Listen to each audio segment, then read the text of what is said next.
silence your cell phone and pager. This meeting is being televised on Channel 16 and will be rebroadcast Saturday at 10 a.m., Tuesday at 7 p.m., and Wednesday at 1 a.m.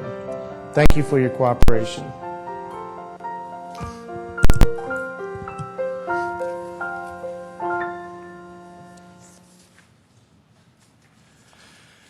Good evening. I'll start by reading the consent agenda items. Item number 1 is approval of the December 5, 2007 minutes of the regular meeting. Item 2 is plats.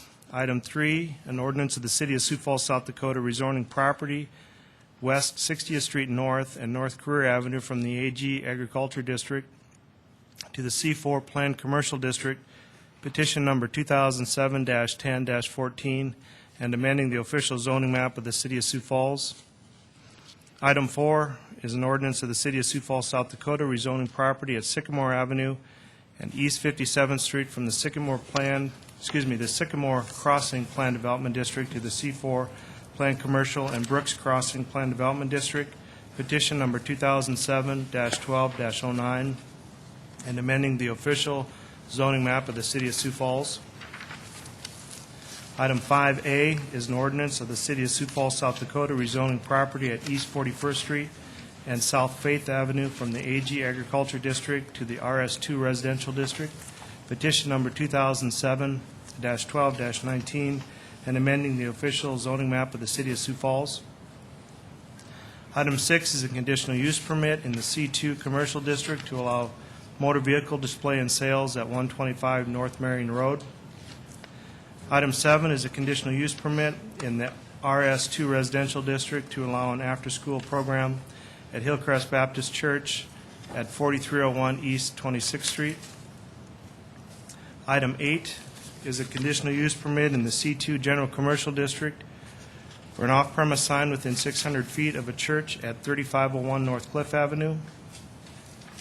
Item 9 is a conditional use permit in C4 Planned Commercial District to allow a kennel at 4521 East 26th Street. Item 10, which has been deferred by the petitioner, is a conditional use permit in the RS2 Residential District to allow off-site BMP accessory to Sioux Falls Seminary at 2123 South Norton Avenue. Item 11 is a final development plan in Subarea C, Western Valley PD Plan Development District to construct 2 six-plex residential condominium buildings at West 32nd Street and South Hofstad Avenue. Item 12 is a final development plan in Subarea C, Western Valley PD Plan Development District to construct 2 four-plex residential condominium buildings at West 32nd Street and Norma Trail. Item 13 is a final development plan in Subarea B, Thielen Business Center Plan Development District for construction of various retail buildings at Benson Road west of Louise Avenue. Item 14 is a final development plan in Subarea A, Thielen Business Center PD for construction of 88 multi-housing units at North Career Avenue south of Cayman Street. And item 15, final development plan in Subarea B, Thielen Business Plan Development District to allow construction of a daycare center and gym at Louise Avenue south of Cayman. And that's the items on the consent agenda, with item number 10 being deferred. Is there anyone from the audience who would want to move any of those to the regular agenda?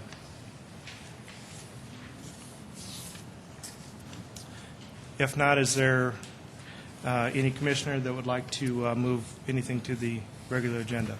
Mr. Chair, I'm going to excuse myself from the consent agenda for a possible conflict of interest. Okay. I'll be Thank you, stepping Ken. down from the consent as well. All right. Thank you, Jesse. If there is no changes to the consent agenda, with the exception of the deferring of item 10, is there a motion to approve the revised consent agenda? I'll move for approval. I will second. All right, there's a motion and a second. All those in favor say aye. Aye. Opposed, same sign. The revised consent agenda is approved.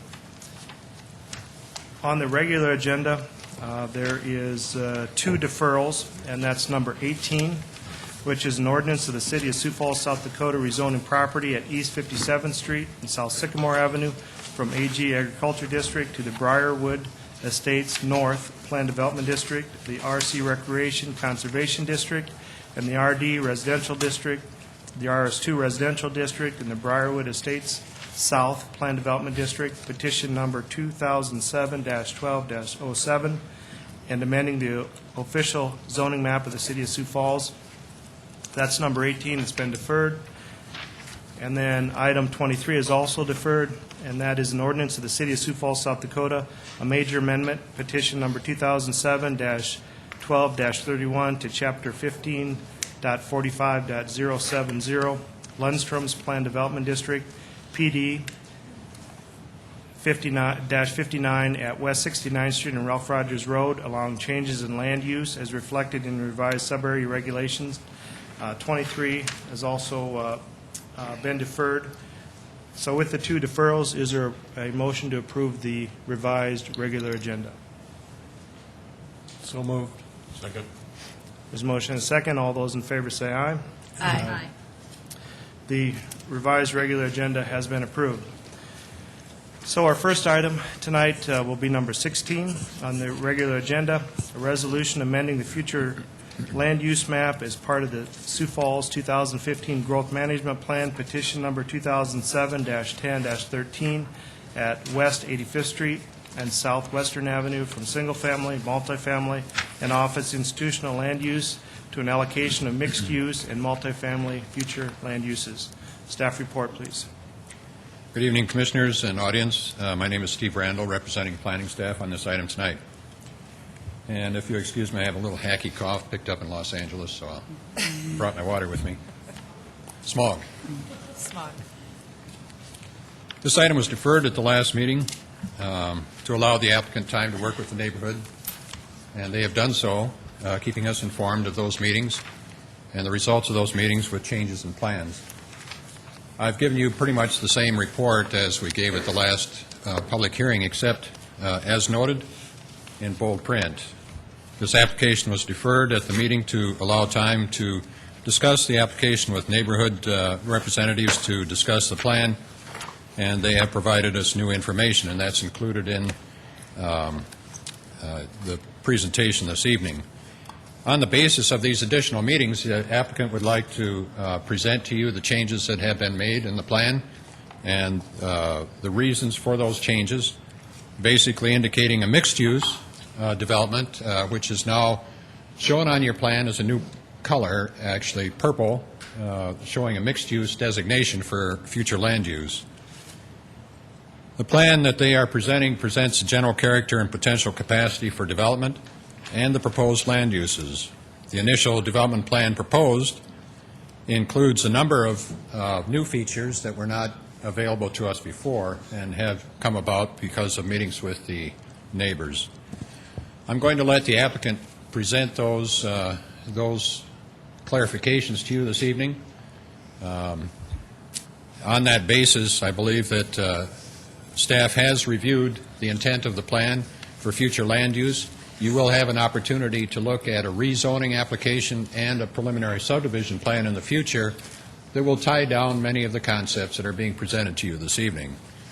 Right now, just keep in mind that it is a future land use plan and that as such we are looking at definitions of land uses, and the zoning and the preliminary subdivision plan will define those uses.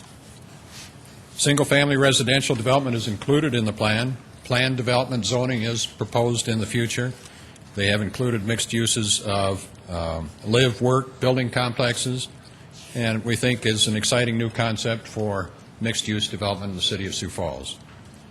With that, I'll turn it over to probably the applicant. Any questions for Steve? All right, thank you. Is the applicant here, please?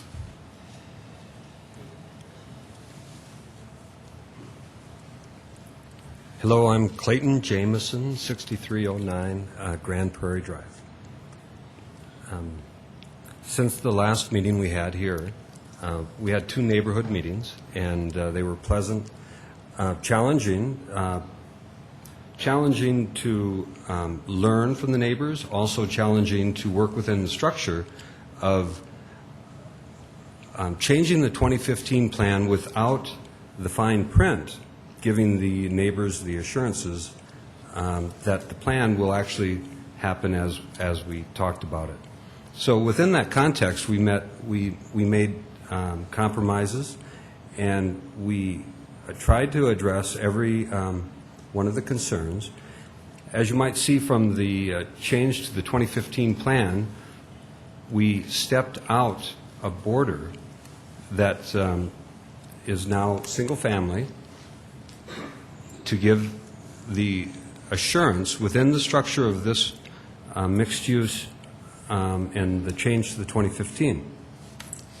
So as you can see, we buffered where a great concern came from a neighbor with single-family.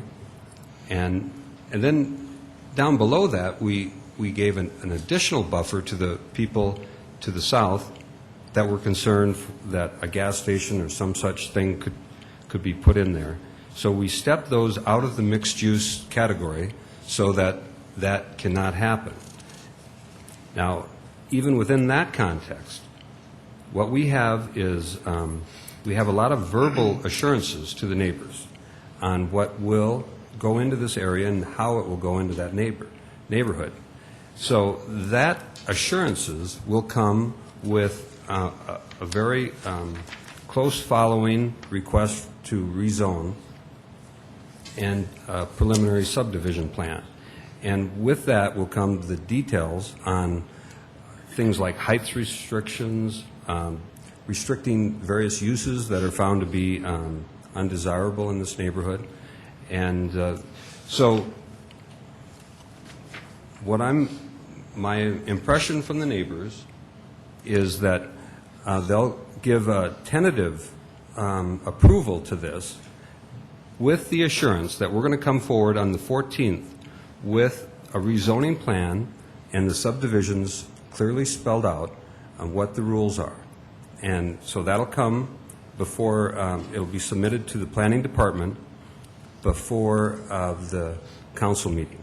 So hopefully we've addressed all of their concerns as best we possibly can. And I might add that this was a good process for us, and that the neighbors brought a great deal of perception, perspective, and focus in the early planning stages of this, and so we're very much advantaged by this. So when our preliminary subdivision plan comes forward, it'll be much better thought out, and I think a lot better product. So thank you. Any questions for Clayton?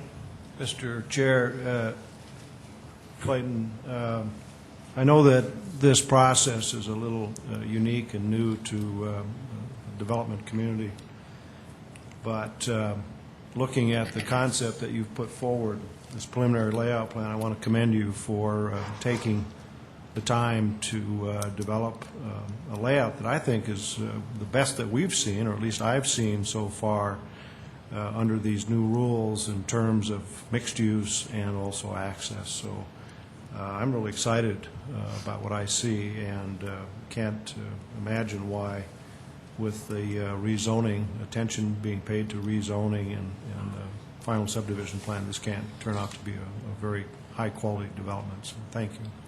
Thank you, but it's really, the credit is not mine. It's Bob Natz and the neighbors. Any other questions?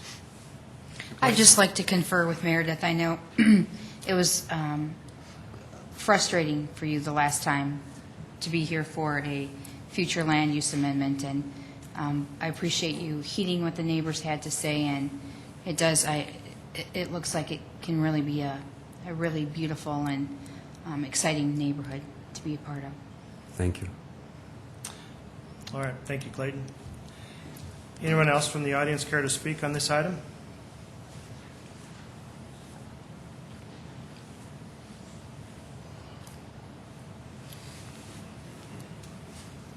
My name is Nick Gusso. I live at 7600 South Ridgestone Drive. And I'm just going to read a statement that really kind of supports what Clayton said. It'll help everybody get a better perspective of kind of where we're at and where we're going with this.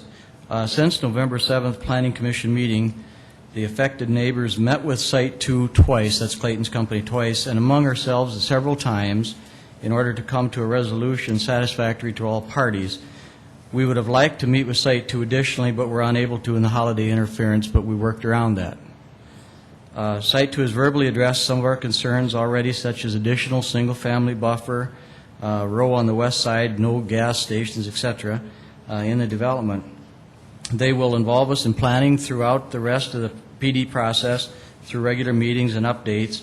They'll work with us to restrict mutually undesirable businesses or facilities in the PD.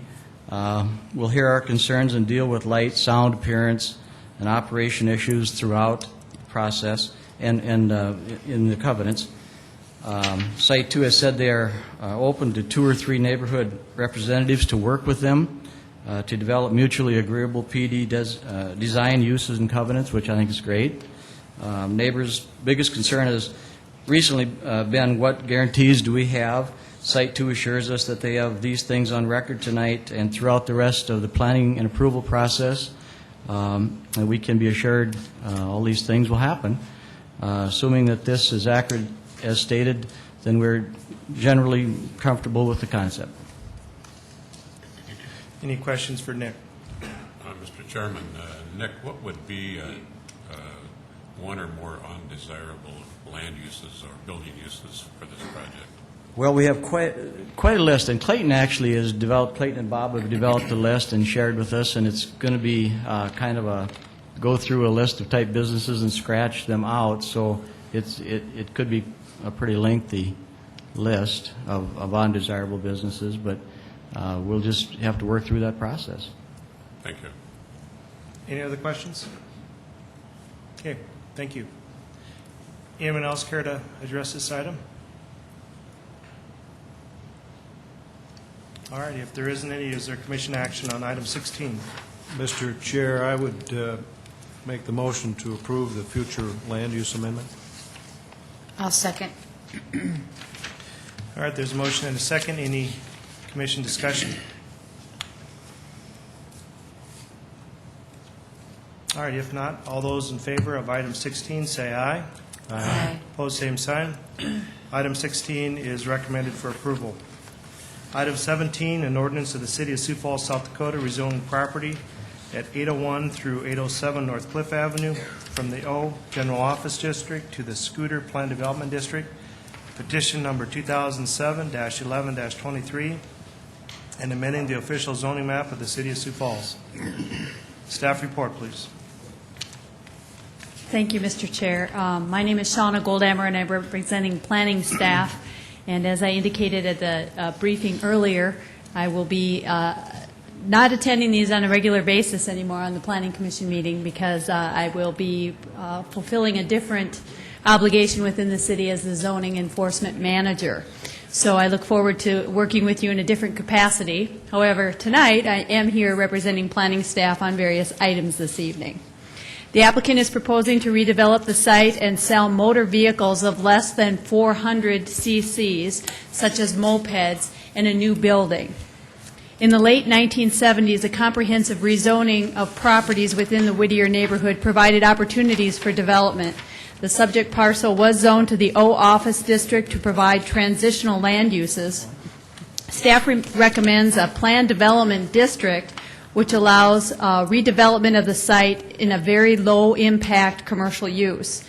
This new planned development district regulations are included in your staff report, and due to the number of non-compatible uses allowed in conventional zoning districts such as C4 planned commercial or C2 general commercial, staff would not support a rezoning to a conventional zoning district.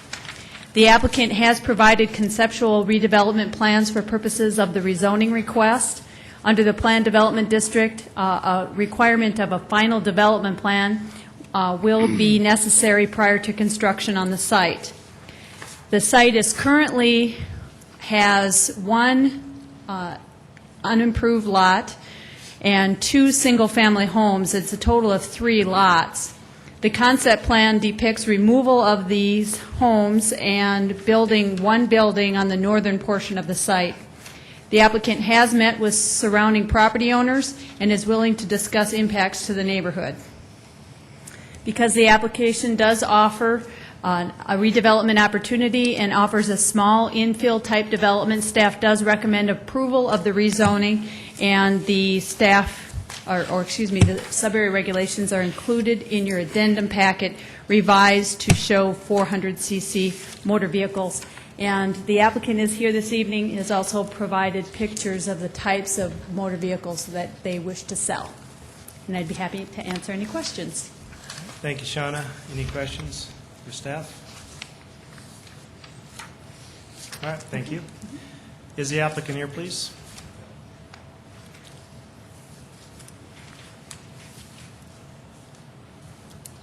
Hi, I'm Dan Hoyland, 1000 North Van Ness, Sioux Falls, South Dakota.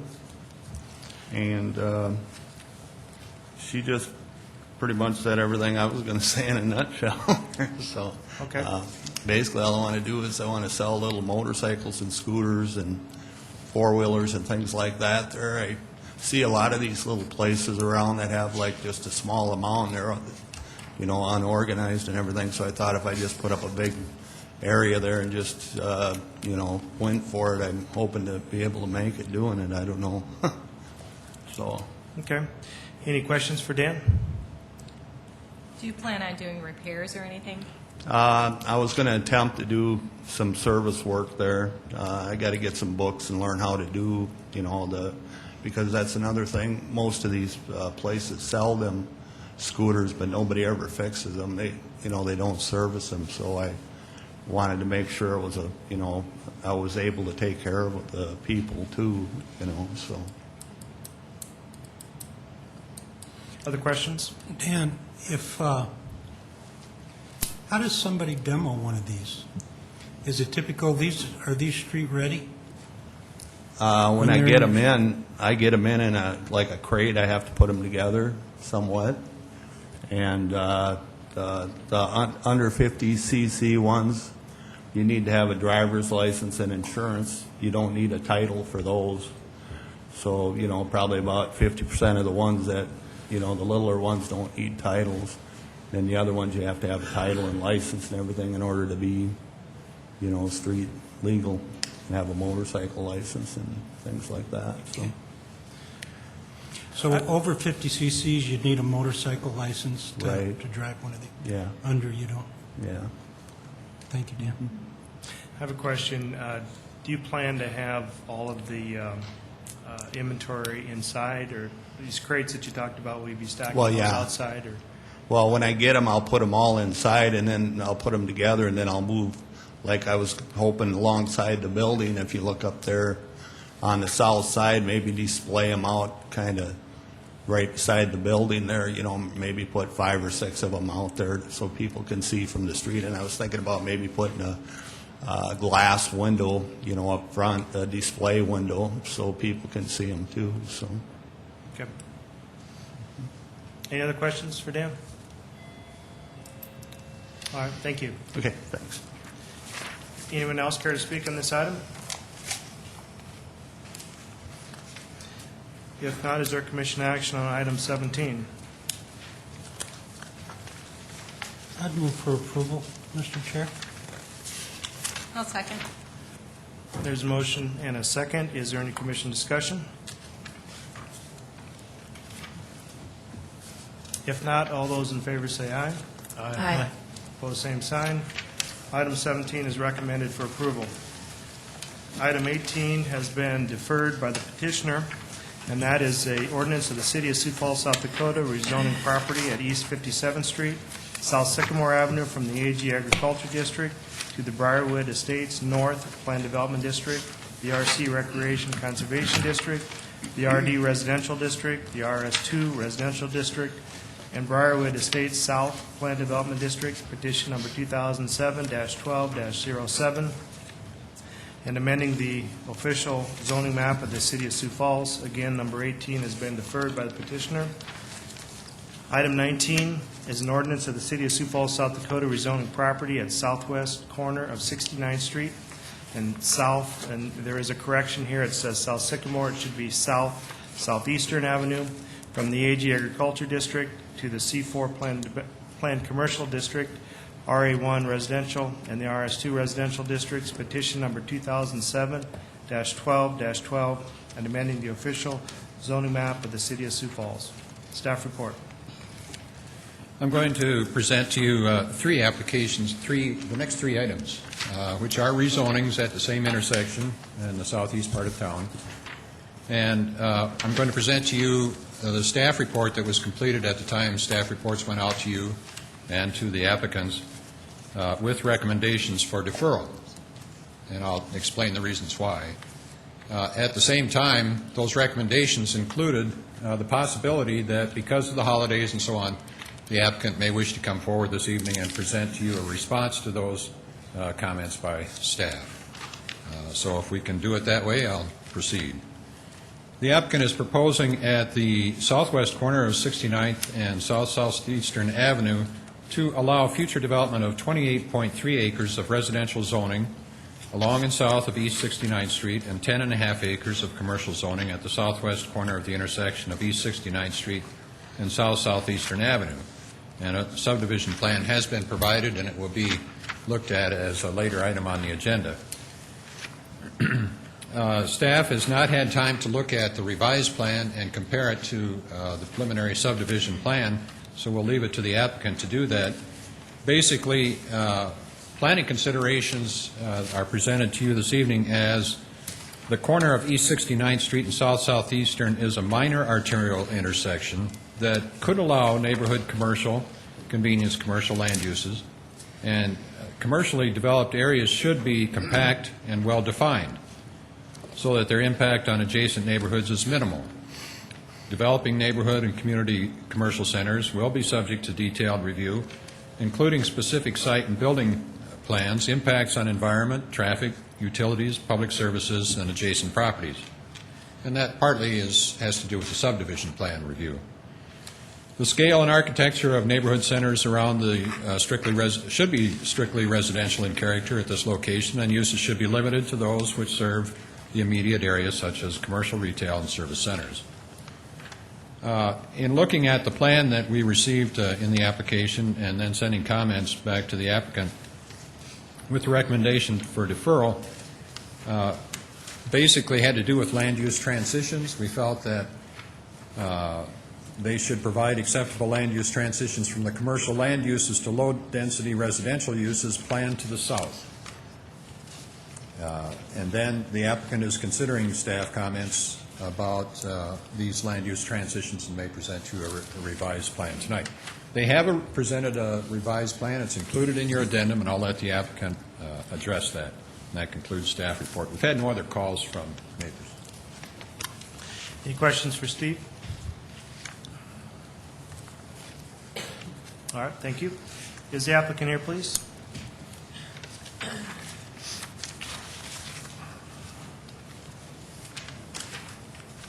Thank you, Mr. Chairman. My name is Ted Toms, 612 East Tantera Circle, Sioux Falls. I am the T in the TV Real Estate LLC, the applicant. Point of correction, other than on the southwest corner, the Donahoe Trust is not involved in anything else that we're dealing with tonight. I know that because of the holidays, you've all been busy, we've been busy, so if you just want to go ahead and approve this without any more chit-chat, that's fine with us. We just all keep, okay. I try. The corrections that the staff had asked that we make have been made. What I'd like to propose to you that rather than a deferral, we commit to working with the staff between now and the council meeting to reach an accord with their agreement, reach an accord on these last couple of items. Because of the holidays, the letter went out on the 27th. I got it the following Monday, which was Christmas Eve. But we got our response in as quickly as we could, but that was mid-morning today. Ray Pearson who's with Sayer Associates Engineering, is with me tonight. They're the project engineers. And with that request, I'd be happy to answer any questions you might have about this 215-acre, three-corner, multi-use project. Questions for Ted? Mr. Chair, Ted, are you prepared to walk us through the difference between the plans that are in the packet and the plans that were submitted prior to and are part of our addendum? Absolutely. Is that Ray that's going to do that, or? Ray and I? I think that's kind of important, because just looking at this, it's hard to see any significant differences. If there Mr. aren't Chair? any other specifics, then I'd ask Ray to do that very thing. Mr. Chair, maybe part of that discussion, the ground directly to the south of the C4, is that property, C4 on the corner, directly to the south? Apparently, I believe staff feels is designated for single family, and I think staff was looking for some support as to what would buffer your C4 there. Exactly what we're going to address now. Very good. Is that very request. Okay. And just so you know, we own the rest of the property going south for another quarter of a mile. And so we own the property to the east, going a quarter of a mile. And we're working in concert with the other developers on all four corners. Good evening. Ray Pearson with Sayer Associates, 216 South Duluth. The main difference between the original rezoning exhibit that was submitted and the one that we presented to staff today, in this plan, the only change was there was a little corner of the C4 carved out of the RA1 right in that area, and that was to allow for access to the C4 during this first phase of construction or the first phase of development.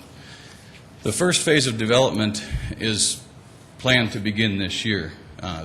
Correct me if I'm wrong, Ted, but the following year we would also be coming back for another round of rezoning and preliminary plans and everything. So they're going to coincide pretty close. So that's the major change between the two drawings is that little carved out piece in the corner of the C4, just to allow for immediate access if that C4 was built on before the rest of it was annexed and rezoned. To answer the other questions that have come up about transitions, directly south of the C4 is the street called East St. Jerome Trail. That is going to be abutted by probably a RD zone. So RD, RA1, kind of the same thing. I know there's some differences, but there is a little bit of a, it provides a little bit of a buffer between the lower density single-family dwellings. And so we feel that that's adequate. And actually, I think in one of the comments we got from the staff, that's what was recommended is RD as a good buffer between those two, rather than having a lot of the RA1 multifamily in that corner. So does that kind of address what you had for questions, Meredith and Ken? On number 19 or item 19? For item 19, yeah. Any other questions for Ted or Ray on item 19? Mr. Chair, can we have Ray and Ted address 20 and 21 at the same time before we vote? Before we vote on item 19? Would you like to get staff comment Yeah, first, and then we'll follow on both of them? Hang on just a second. Steve,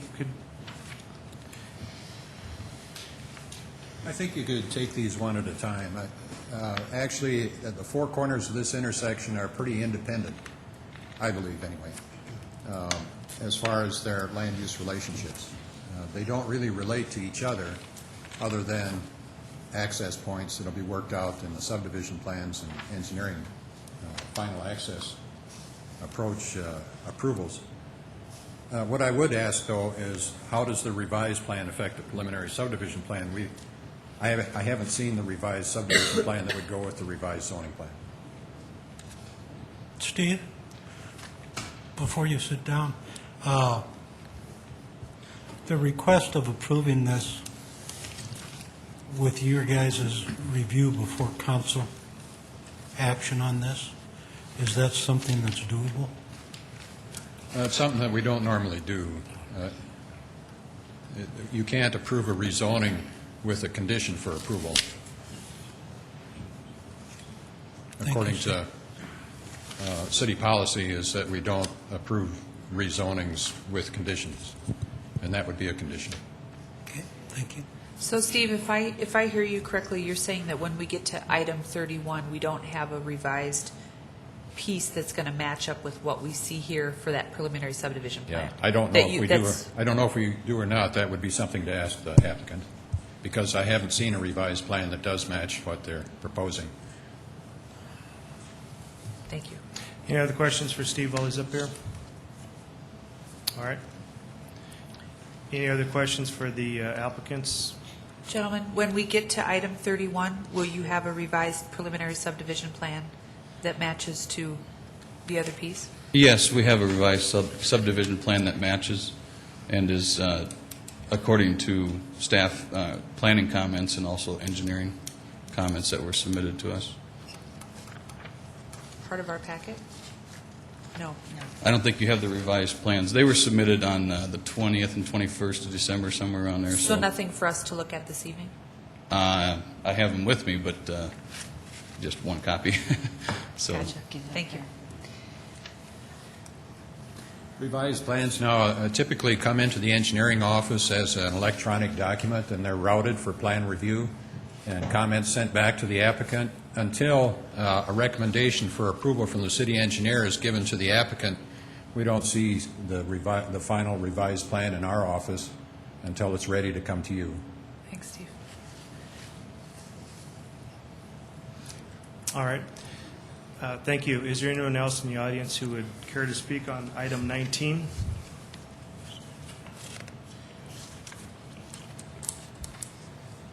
All right, there isn't any. Is there commission action on item 19? Well, Mr. Chair, I'm struggling with the process here. We seem to be looking on making a recommendation for rezoning on a drawing that was submitted today without staff review.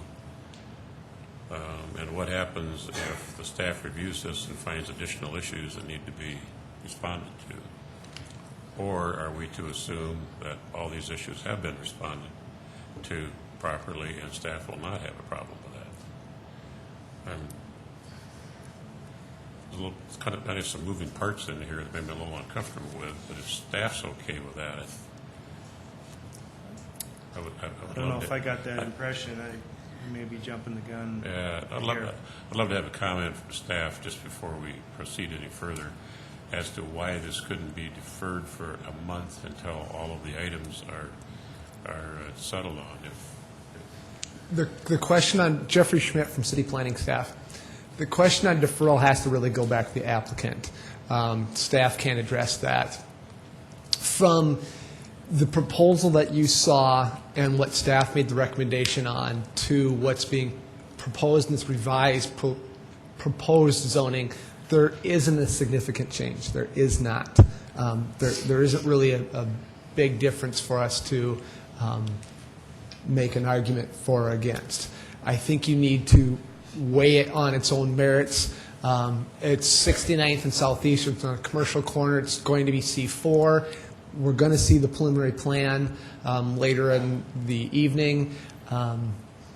And just looking at it from the blush test up on the screen, you have a chunk of residential to the west, you have some RA1 in the middle and C4. That's what we look for land use transitions. The challenge is really going to be for the applicant, can they do a preliminary subdivision plan that fits into that rezoning? And that kind of goes back to some of the people that have looked at these before. I mean, you need to look at that too and say, within those blocks that we're rezoning it, can you do a preliminary subdivision plan in there? Yeah, it's possible. That's my question, Jeff, and I certainly don't want to create a hardship here, but if we get past this one, we get to item 31 and we don't have it there, would we be just better served to wait that 30 days and let everything unfold? Because even if we're able to get past the minor changes here, we're still not going to be able to see a. Then the applicant's required to come back because it will not be in coexistence. The preliminary plan Correct. is zoning, so they'll still have to come Right. back. So it's almost like a deferral from that standpoint. So Yeah. it's Yeah. 50-50 from your standpoint. Right. Mr. Chair, Jeff, before you sit down, just a follow-up to Anita's comments, then if we were to approve 19 in terms of the rezoning, we're not in a position tonight to approve the subdivision plans because that has not gone through engineering or planning. Yes, Planning Commission is available to approve the preliminary plans. The preliminary plans can be approved by Planning Commission. There's always the stipulation, the condition on the preliminary plans, that they must be signed by the city engineer prior to going to city council. So that's how we always address preliminary plans. Okay, thanks. So you just look at them and review them from Planning Commission standpoint, a general lot and block layout, where the sanitary sewer is, the depth of them, that's the engineering aspect that they have to look at. Thank you, Jeff. Is there commission action? Kenny has a question. Okay, sorry. I can tell. I think I'm beginning to understand. If we were to approve this, This rezoning request, it's for the rezoning correct. only. Item 19. Even if we approve it, it still has to be approved by engineering. Just the preliminary subdivision plan. And if the preliminary subdivision plan, item 31, isn't the same as this item 19, they'll have to start over. We're not to item 31 yet. If it's not the same, they will have to start over. So if we defer this one, we don't even get to look at 31. Yeah, you can because they're separate applicants. They're separate items. Jeff, this isn't blazing new ground. We've certainly done this before. We did this last month where we did Right. a preliminary plan without the rezoning at all. I think what's making me uncomfortable is that there's 6 items relative Correct. to this. So just take them one at a It's not time. that there's Yep. one, there's Yep. 6 related items. to Just this. look at number 19. Come to the microphone, please. Can you come up here, please? Thank you. According to our engineer, our preliminary plan hasn't changed. The preliminary plan that we are, prepared to submit is exactly the same as what the rezoning exhibit is. We had to change the preliminary plan to also reflect the rezoning exhibit. But like Steve's saying, they're not going to see the rezoning the preliminary plan until it's through engineering and they've approved the preliminary plan final. There was some minor changes, like 66-foot right-of-way to 80-foot right-of-way on a small stretch of one of the streets. We changed that at the same time. So, there's numerous comments that the engineering staff has that we have to address, and honestly, I don't think those comments are something you can address in a week and a half or 2 weeks. The preliminary plan is being treated more like a final plan used to be. They're putting a lot of emphasis on this preliminary plan, trying to get all the drainage and everything figured out in the first part of the process. So, this portion of the development in that corner is kind of unique because we were limited in the amount that we could annex, and so we had to plan for future development also. So that's why it's only 660, and that's why the commercial looks like it's not fully going to be developed in this phase. It's because it's part of the next phase also. So there's many issues that are, in front of you here, and I think a lot of you probably know some of the issues we went through in the last year in this corner here. So I guess I'll leave it at that. But the preliminary plan is going to be the same as what this is, and I have it here today. Okay, thank you. Is there commission action? Item 19. Mr. Chairman, I would make a motion to make a recommendation to approve item number 19 with the revised plan as provided. And we understand that we are just doing a rezoning, and there seems to be all the conditions and the questions were met here. So I would make a recommendation to approve item number 19. Second. Motion is second. If I may, again, we can't put a condition for approval on there, the revised plan. I don't think I made a condition, did I? I just said that I would make a recommendation for approval of item number 19. Of the revised plan that they're presenting. Yeah, I'm sorry. using the revised plan that was submitted. Right. No conditions. All right, there's a motion and a second. Is there commission discussion? All right, on item 19, all those in favor say aye. Aye. Opposed, same sign. Item 19 is recommended for approval. Item 20, an ordinance of the City of Sioux Falls, South Dakota, rezoning property at southeast corner, 69th and Southeastern Avenue from the AG Agriculture District to the C4 Planned Commercial, all General Office, and the RS2 Residential District, petition number 2007-12-13, and amending the official zoning map of the City of Sioux Falls. Staff report, please. At this location, the applicant is the applicant is proposing to allow future development of 5.5 acres of residential zoning, 4.5 acres of office zoning, and 15 acres of commercial zoning, and a subdivision plan is provided. Total of 38.4 acres. Again, it's pretty isolated, agricultural around it on the north, south, and east, and it's vacant in the agricultural district to the west. Planning considerations are the same for neighborhood commercial convenience services. Future land use plan was approved in November 2007.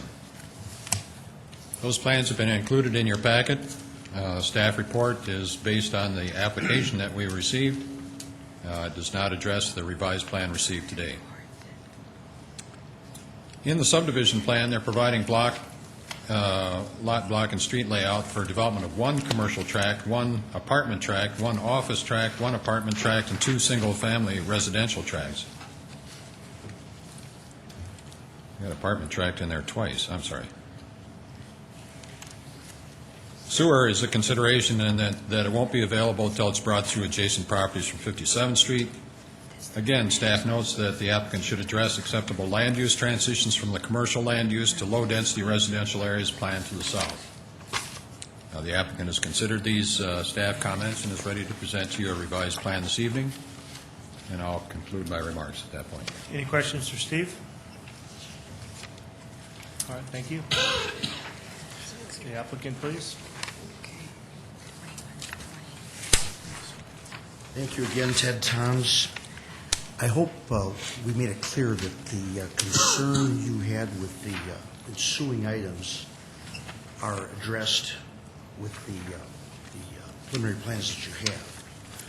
And we'll get to that later, as I understand it. Just a footnote.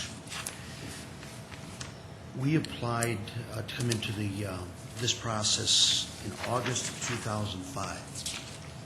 This is, I believe, the third time we've been on the agenda, but the other 2 times, for a variety of reasons, it's been taken off the agenda. We had some sewer lift station issues that don't apply to these properties. I had the Sayer Associates do a timeline,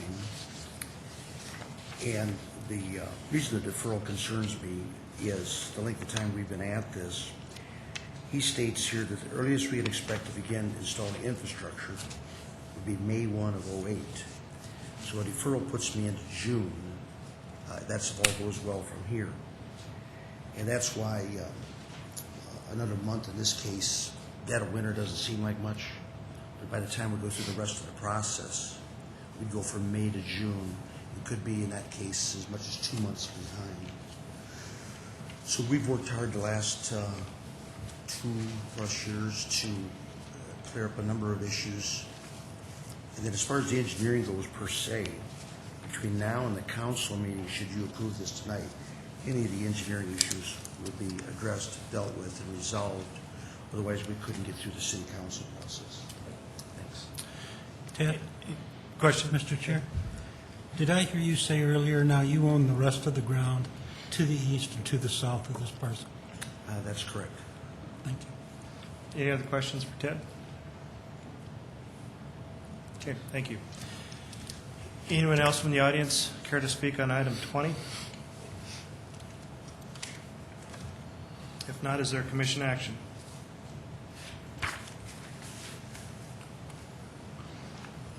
I'll move for approval of item 20. I'll second. There's a motion and a second. Any commission discussion? Mr. Chair, was there any need to walk through this plan to see what the difference is between the originally submitted plan and the revised plan, or are they the same? My understanding was that there was a revision on each one of these submittals. Oh, can the applicant come up, please? Just want to be clear on what we're looking at here. Yeah, certainly. The major change on this exhibit is where Jeff has circled. Initially, we just had C4 abutting the RS2 zone, and now we have continued the RA1 zone down to that southeastern avenue to provide a buffer between the RS2 and the C4. No other changes have been made on this one at this time. Thank you. Mr. Chair, Ray, you've eliminated the office. Office. Oh, in the middle, the office there? I don't know, was that a typo, or is that the way we...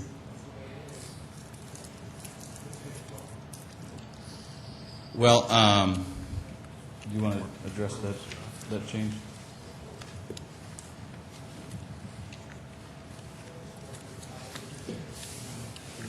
Oh, the 8.9 is all of them combined.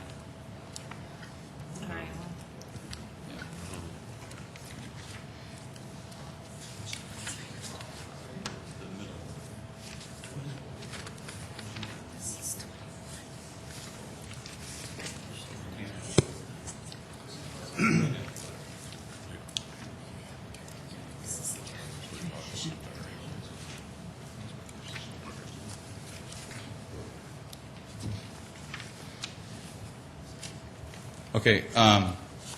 Yeah, the RA1 was chosen because it provides a better sell, since we have 13 acres of C4 rather than having office next to the C4, just having the RA1 as a continuous buffer, I guess, rather than having the office and the C4 there. We figured that if there was going to be office, it could be in the C4 also. Could I just clarify, please, in the addendum that we got today, item 21, excuse me, I'm losing my voice.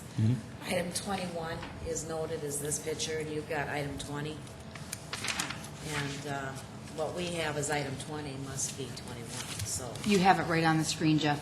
At the bottom, it says item 21. At the top, it says item 20. Okay. I think they were just put wrong in our packet. Yeah. Jeff put that on there. I didn't put that on there. Okay, so what is in front of us you're comfortable with? This is what we would like to submit. What you're requesting, RA1. Yes, RA1. 8.9. Any other questions for Ray while he's up here? Okay, thank you.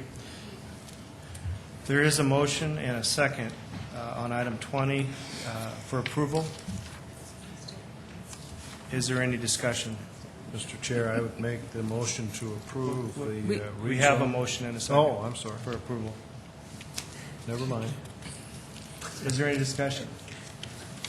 Further discussion? Okay, on item 20, all those in favor say aye. Aye. Opposed, same sign.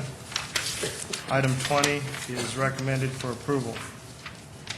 Item 21, An ordinance of the City of Sioux Falls, South Dakota, rezoning property at northwest corner of 69th Street, southeastern avenue from the AG Agriculture District to the RD Residential District, RC Recreation Conservation, RA1 Residential, and the C4 Planned Commercial District, petition number 2007-12-14, and amending the official zoning map of the City of Sioux Falls. Staff report, please. At this northwest corner of the intersection, the applicant is proposing to allow future development of 40.8 acres of single-family residential zoning, 20.4 acres of residential apartment zoning, and 12.5 acres of commercial zoning, and a subdivision plan is provided. Total of 78 acres. Adjacent land uses now are partially developed or planned for development. To the north in residential uses in Whisper Ridge PD. It's vacant to the south in agricultural. East, it's vacant in agricultural and also outside the city. And to the west, there is some residential and drainage conservation in Judy Estates PD. The planning considerations are the same as the previous items. A subdivision plan is provided indicating lot, block, and street layout for development of 1 commercial tract, 2 apartment tracts, 1 conservation parcel, and 112 low-density single-family residential uses. A future street right-of-way is indicated in the southwest corner of the property for a railroad overpass. As far as drainage is concerned, the note from the engineers indicates that they should verify that the Whispering Woods Regional BMP was designed to accommodate this entire site's runoff and water quality needs. Otherwise, they will have to provide on-site water retention. And they should also be careful that the future right-of-way overpass embankment doesn't cause drainage concerns within the residential lots adjacent to it. Again, looking at the original application, staff noted that the applicant should provide acceptable land use transitions from the commercial land use to the low-density residential uses planned to the west.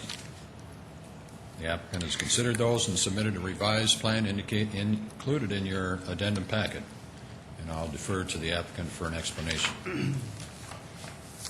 We've not received any calls from any adjacent property owners on any of their requests. Any questions for Steve on item 21? Thank you. The applicant, please.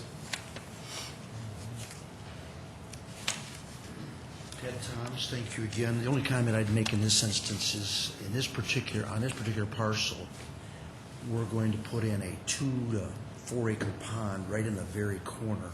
It's a low spot anyway. I believe it's even a designated wetlands. And so a fair amount of this particular mixed-use site will be underwater by intention.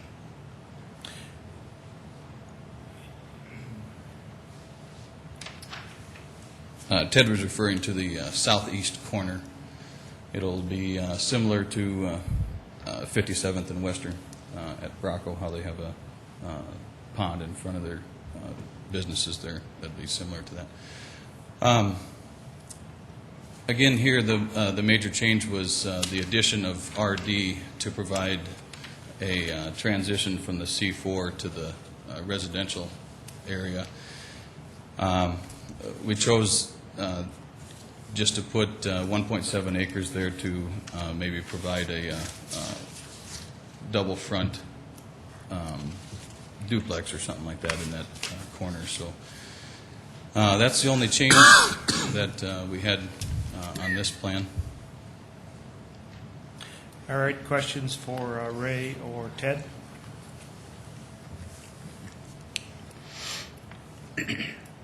Okay, thank you. Anyone from the audience care to speak on item 21? If not, is there commission action? The motion to approve item number 21. Second. All right, there's a motion and a second. Any commission discussion? All right, on item 21, all those in favor say aye. Aye. Opposed, same sign. Item 21 is recommended for approval. Item 22, an ordinance of the City of Sioux Falls, South Dakota, rezoning property at West 57th Street, T. Ellis Road, from the AG Agriculture District to the C4 Planned Commercial, RA1 Residential, and the RS2 Residential Districts. Petition number 2007-12-24, and amending the official zoning map of the City of Sioux Falls. Staff report. Mr. Chair, I will excuse myself from this item. Thank you. This is an ongoing project. We've seen phases 1, 2, and 3. This is phase 4 of the development. And so you've seen concept development for this portion of the property of Southern Vistas Addition, but now the applicant is proposing to define it in terms of zoning and subdivision. They're proposing to rezone and subdivide the property to allow commercial and residential land uses. Also, they have prepared a concept plan for possible development of residential uses on the same property as follows: 7.8 acres of C4 planned commercial, 10.5 acres of RA1 residential estimated, 82.2 acres of RS2 residential, again estimated from their plan exhibit, totaling about 108 acres. John Broke is representing Southern Vistas LLC. To the north, it's agricultural in Minnehaha County, single-family residential in the James Addition, RS2. To the south, it's rural residential and agricultural outside the city in Lincoln County. And to the east, it's planned single-family and multifamily residential in Southern Vistas Addition, RS2 and RA1 residential districts. To the west, it's agricultural in Minnehaha County. The specific principles that guide the planning of these typical new neighborhoods in Sioux Falls should include a variety of housing types and densities, centrally located elementary school, close access to a neighborhood park or other type of open space which would serve the neighborhood, access to a commercial center serving local needs, a safe pedestrian walkway system, and efficient vehicular routes from within the neighborhood to major streets, and provisions for other neighborhood services such as daycare, churches, and community centers. The applicant has been working with the school district to negotiate the location and a transfer of ownership of a school site. And the reason then for the rezoning, which is slightly different than the concept plan that was presented for land use and subdivision in the past, is that because of the school site, they're increasing density on some of their residential properties, and including this neighborhood convenience center, which again conforms to the future land use plan as an intent for developing new neighborhoods. There isn't currently a school or park within this section of land, therefore those are welcome additions to the plan. Applicants should be prepared to report any comments from neighboring property owners at the public hearing. The plan is considered complete for the Planning Commission to act on, and a conditional use permit will be required for any commercial development on a site greater than an acre. Staff is recommending approval of the plan as presented, and we've had no calls on this. Questions for Steve? All right, thank you. Is the petitioner here, please?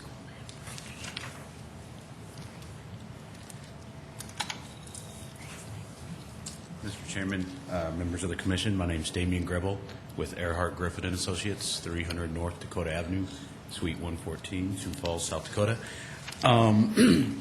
We did have a neighborhood meeting on December 27th. There are more than a handful of people present. We gave staff a copy of the notes, some of the items, concerns that were brought up at the meeting. We also have a preliminary plan that's on the agenda tonight, so from the neighborhood meeting, I'll address what maybe I consider zoning questions. They wanted to know, what we had planned for the commercial corner at this time.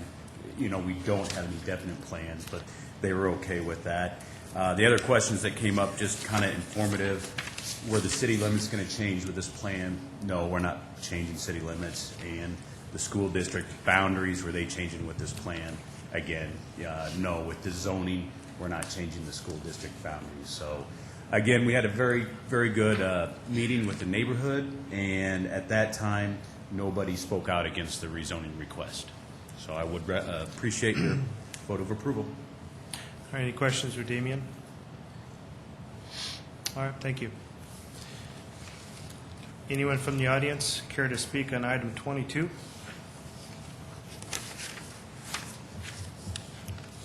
See none, so is there action, commission action on item 22? I'll move for approval of item 22. Second. There's a motion and a second. Any commission discussion? If not, all those in favor say aye. Aye. Opposed, same sign. Item 22 is recommended for approval. Item 23 has been deferred. It's an ordinance of the City of Sioux Falls, South Dakota, a major amendment, petition number 2007-12-31 to Chapter 15.45.070, Lundstrom's Planned Development District, PD-59 at West 69th Street and Ralph Rogers Road, allowing changes in land use as reflected in the revised sub-area regulation. Again, item 23 has been deferred by the applicant. Item 24 then is our next item. That's an ordinance of the City of Sioux Falls, South Dakota, a major amendment, petition number 2007-12-21 to Chapter 15.45.070, Planned Development Districts, Diamond Valley PD-131 at 73rd Street and South Cliff Avenue, allowing changes in land use as reflected in the revised sub-area regulations. Staff report, please. Thank you. The applicant is proposing to provide a new land use that is a banquet hall / reception center within subarea E of the Diamond Valley Planned Development District. The Diamond Valley Planned Development District was created in June of 2002. Subarea E was created to offer land use transitions from the commercial corner and the residential uses to the south and west, and subarea E does emulate the O office district. The applicant is proposing to create and define a new land use that is a banquet hall as an allowed separate use. The applicant has indicated a variety of accessory uses, including on-sale beer and wine at some receptions, a kitchen facility to provide both on- and off-site catering, offices for event planners, and retail flower and gift outlet or similar type of business complementary to any of the allowed uses, that being the banquet hall. To meet the definition of an accessory use, these uses have to be incidental to the principal use, serve only the principal use, and be subordinate in area, and be only a matter of convenience to the occupants of the principal use. Staff notes that this request is not an expansion of commercial sub-area within the Diamond Valley Planned Development District. However, the intent of a planned development district is to allow flexibility in land uses, and this major amendment is adding an allowed land use within an existing sub-area. There is a church located to the south, and adjacent driveway is not indicated on the concept plan. Sidewalks are not indicated, but will be required both on 73rd Street and Cliff Avenue. If the parcel is subdivided in the future, a minor amendment would also have to be submitted for administrative review to the engineering and planning staff. A final development plan will be required prior to construction, and the concept plan has been provided, which will need to be revised to meet the standards of a final development plan. But for concept and initial development plan, it contains the information necessary to understand the request. Because the application does allow for flexibility in land use with the opportunity for increased public review, staff does recommend approval of the major amendment, and the included definitions of a banquet hall are as follows: an establishment that will engage in periodic events such as weddings, dances, and potlucks, typically is rented out to private parties or special interest groups, usually including food preparation and or serving, and live entertainment or recorded music. And the other standards for the banquet hall are included in your staff packet. And that concludes staff report. Any questions for Shauna? Mr. Chair, Shauna, maybe this is a question for the applicant, but for density, area, yard, and height regulations, they're going to follow the requirements of the O office district. But this is significantly different in terms of parking. Will the parking follow something other than an office requirement for parking? This is an assembly occupancy, and I suspect it would be require more parking. I don't believe that they proposed any other special parking requirements, so it would be the same as single tenant commercial building, which would be 1 to 300, similar to the office district. One space for every 300 square feet of floor area would be the parking requirement. They're not indicating anything different than standard parking requirements. I guess the question is does that make sense, considering this is an assembly occupancy, which is, in my Yeah. experience, more, you're going to anticipate more people in that type of occupancy than you would in an office. At Right. one person per 300 square foot. You could be 15 people for 300 square feet. I think Jeff has a comment. Thank you. Two comments, actually. The first one is that the parking regulations are regulated in conformance with the parking section of the zoning code. So that's the first thing that has to be addressed, is that we're addressing it tonight just off the cuff, stating that we'll address it similar to an office. But again, as Sean and I sit down and look at it, we'll have to base it upon what the land use is within the 1555 of the zoning code. So from that standpoint, it will be addressed. But more importantly, the bigger issue is that this is still an accessory use to the primary use of the funeral home to the south. And so there is additional parking on the site, and this is the reception hall, banquet hall for those receptions, those after ceremony obligations. So have you reviewed the combined parking of the funeral home and this accessory use? Not with the final development plan. Correct. At this point, it's just a rezoning request to see if this land use is appropriate. They would still have to go through all those criteria changes. Gotcha. So we have the final development plan stage left for this. Correct. Yep. So would this be an appropriate time to discuss hours of operation, or should we save that It's conversation? a good opportunity to bring it up right now so that the applicant can be over here listening to it, yes. Sure, okay. Yeah. I'll save that for the applicant, thank you. Any other questions for Jeff or Shauna? Okay, thank you. Is the applicant here, please?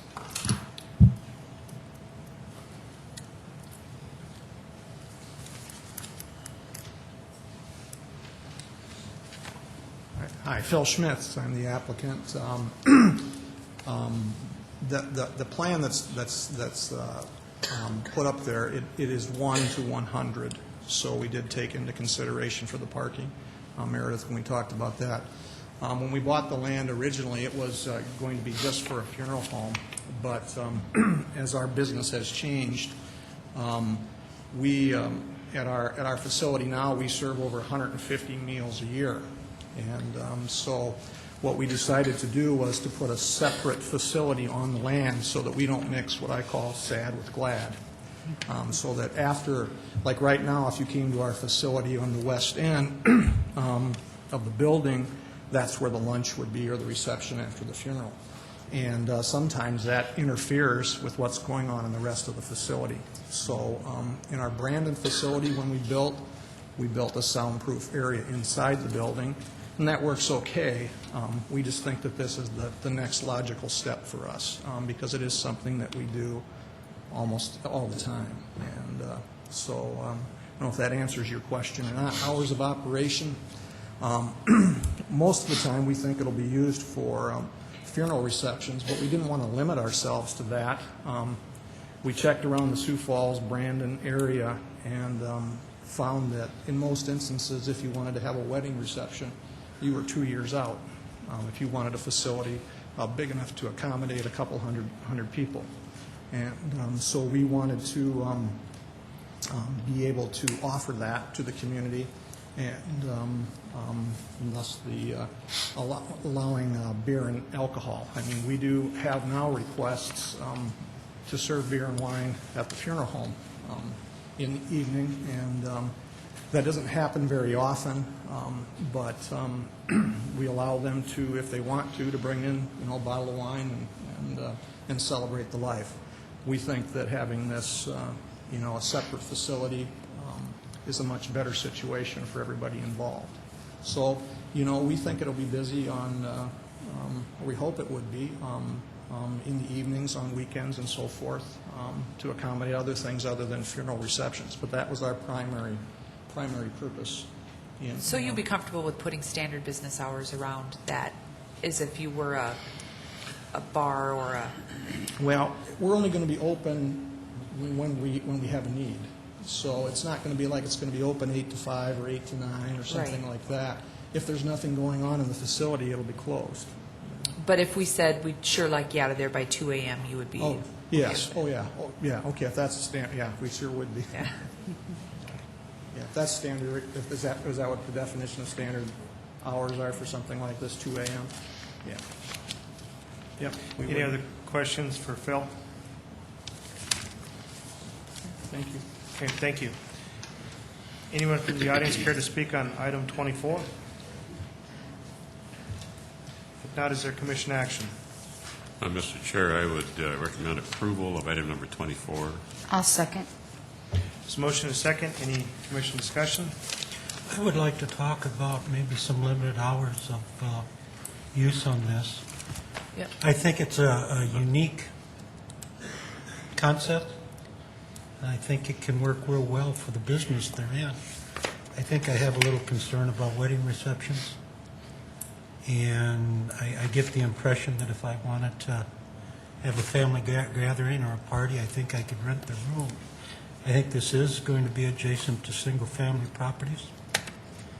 And I'm not sure that would be appropriate to have an operation like that on some weekends could stay open until 2 o'clock in the morning. But I offer it's that for- office. Will there be residential right next to office?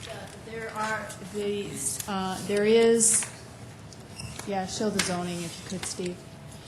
You can see by this overall zoning plan, if you could go to the zoning map that has the colors on it, Steve, there you go. You can see that in the cul-de-sac that's directly to the west, that's zoned RS2, shown in this map. What you may not recall is that they recently requested rezoning last month on this particular parcel to go to the RD district. I think they're intending on doing fourplexes or 4 units attached along this cul-de-sac. So yes, there will be residential uses directly to the west of this property. Mr. Chair, and Shauna, before you step down, this is a rezone. We're really not here to put stipulations on the rezone, are we? Well, because it's actually not a rezoning, it's a major amendment to the Planned Development District. You'll notice in your packet that there is a letter D added to the sub-area regulations. It's on page 63 of your staff packet, and there are standards for the banquet hall shall be as follows. There are 2 standards there. Now, if you choose, you could include in your motion additional standards that you think would be appropriate for this use to allow or foster compatibility. Right now, those are the 2 standards. Or we could deal with them as stipulations at the final development plan Absolutely. level. Yep. So either it's addressing them here in the sub-area regs, or we deal with them. Right. Plus, there'll be another one when they actually get closer to choosing this type of license that they want for beer, wine, or higher spirits. In the zoning, it's all alcohol to us. Yep. They will have to also do a special use permit. It's called conditional use permit. It's the same process. They'd have to also get that. That may be an appropriate place to put a condition for hours of operation as well. Yep. For the screening from the neighborhood, that would be at the From final anything. development. Yes, Is that appropriate yes. time for that? All that kind of information needs to be provided on the final development plan. So Kenny, I agree with what you're saying. I'd like to give them the opportunity to put a plan together with some real specifics of what they see themselves allowing tenants to rent this for. At this point, I'm very comfortable with a major amendment for the rezone. Knowing that it'll have to come back through our Right. commission again, Yeah. I could support that. Yeah, as with everything, I certainly hope that they talk to the neighbors in that area so that everybody understands what's happening. And I do think this hours of operation is a critical issue, but we can deal with it next Okay. days. Item 24, we have a motion and a second. All those in favor say aye. Aye. Opposed, same sign. Item 24 is recommended for approval. Item 24A is a deferred special use permit in Subarea E, Meadows on the River PD, to allow on-sale alcohol establishment as a accessory use to a restaurant at 2530 South Louise Avenue. Staff report, please. At this location in Meadows on the River, there are a number of restaurants that serving on-sale alcohol, and they were allowed in there typically by a major amendment to the PD sub-area regulations that would allow tenants in the number of buildings along that strip of the PD. This is one of them. Now we do it a little differently. We do it with a special use permit for tenants only specifically. But at that time, the major amendment did allow on-sale alcohol as an accessory use to a restaurant and valid for that applicant only. Any expansion of the floor plan would require review and approval of the Planning Commission. Also, the crime prevention officer had to provide a security management plan. Now a special use permit is required to allow a similar use for a different occupant or a different applicant at the same address. So the applicant is proposing to occupy a vacant restaurant space in the building complex, has not proposed any floor plan changes unless they brought one with them, and nothing else has changed. We do have a menu that indicates the type of restaurant and accessory use of the on-sale alcohol to that full-service menu with a kitchen, and because the application complies with the 2015 Growth Management Plan, is not creating an undue use concentration and is similar to other restaurants in the area, staff is recommending approval of the application with stipulations, and basically they are the same stipulations that were used in the major amendment to allow the use in that building complex.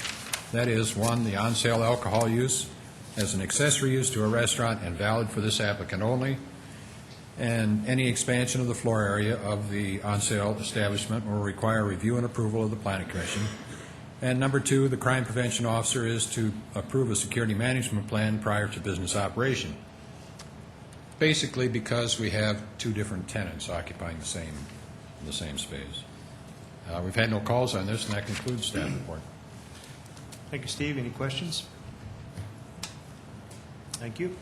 Is the applicant here, please?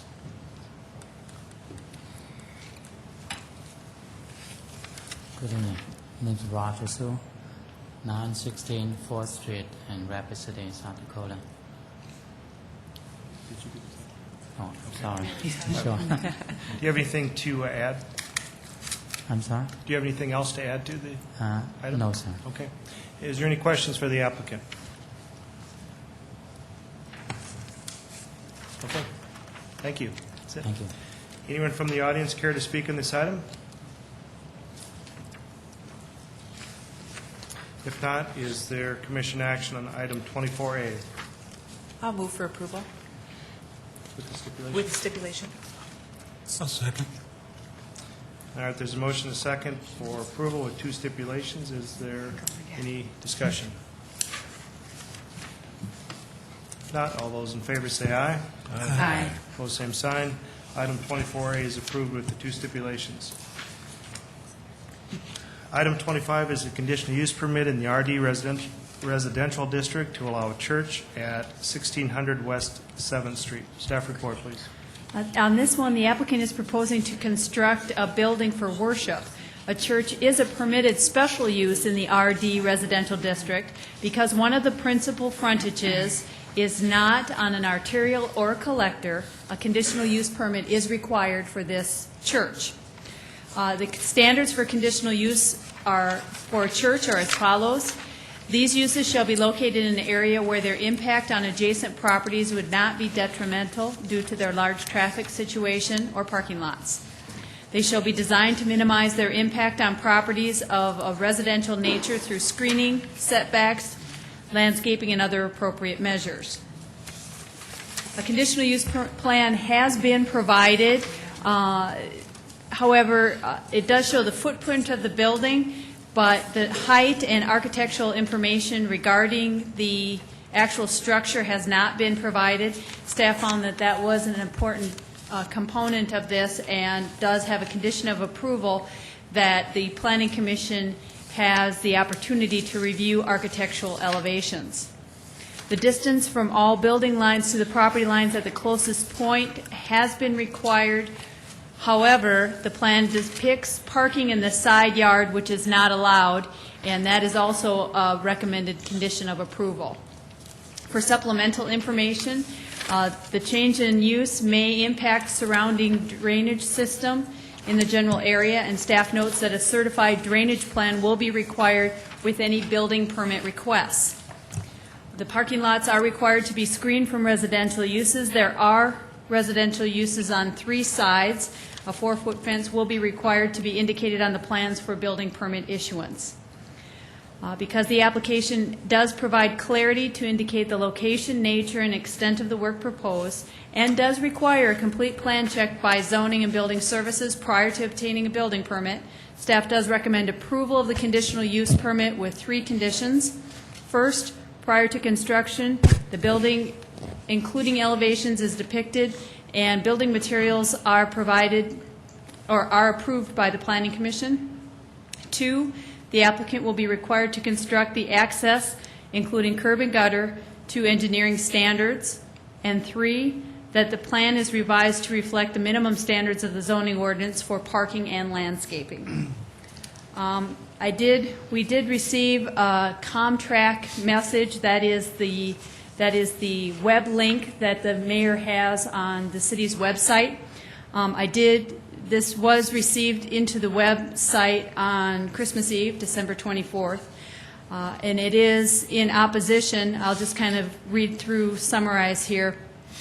This particular person, who does not provide his address but does provide information regarding someone coming to his door and inviting him to the meeting about a rezoning. He didn't see any signs for a rezoning. And as far as he understood, that this was zoned for 2-family dwellings, and they want to rezone for a church. I'm going to be away on vacation when the meeting is held, and I'd like to voice a no vote on this proposal. Thank you. Now, I did email back to this person today and tell them of this evening's meeting and that it's not a rezoning, that it's a conditional use permit, and asked Mr. Ronk it was Mr. Terry Ronk. I'm not sure where he lives relative to the subject property, but I did contact him and give him the information about the conditional use permit and what the process was for getting additional information. So with that, no phone calls, but a web contact. That concludes the staff report. Any questions for Shauna? Mr. Chair, Shauna, is there a road from Willow Avenue over? There is not an improved street. The road that is Willow, the north-south street, is just gravel. So will that meet standards for egress? Well, the problem is that there is only half a street dedicated. If you go back to the zoning map, Steve, or their site plan, whatever, I guess it's hard to see. If you go to their site plan, you can see that their property actually goes out to, it is depicted almost to go to the middle of the road. The problem is that because adjacent to the subject property, the street has never been dedicated. And so that would ordinarily happen through the platting process, but this property has never been platted. It's in its original state in a 300, the west 300 of the west 400 feet, et cetera, meets and bounds type description. So the dedicated right-of-way has not been provided, and without a plat, there is no requirement to have it dedicated. So this meets any requirement that we can possibly put on it to get in and off the site, to get on and off the site? They'll have to construct. There's drainage issues in the general area, so there is concern about the water coming off 7th Street and the way that this site plan is initially drawn up, that there may be a water issue coming off 7th Street into this subject property. And so they'll have to design that driveway approach with curb and gutter to meet engineering design standards. And so I'm sure that there'll be many discussions when the building permit comes through regarding the drainage and ways to improve the general drainage in the area. Okay, let me ask it a different way. The fire department will be okay with getting in and out Yeah, of this 7th property? Street is improved up until the subject property. Willow is pretty much a dead end that only serves about 3 houses to the north and then dead ends. It's gravel to the north. But you can get in from 7th Street. Okay. Does 7th connect to West? Kiwan, yes, west. West? Yes. Okay. How, did they give you an idea of capacity for that church, so we know the amount of traffic that will come down? Yeah, the applicant is here. I don't have any seating plans or anything like that, so. So Shauna, can we go back one, Steve?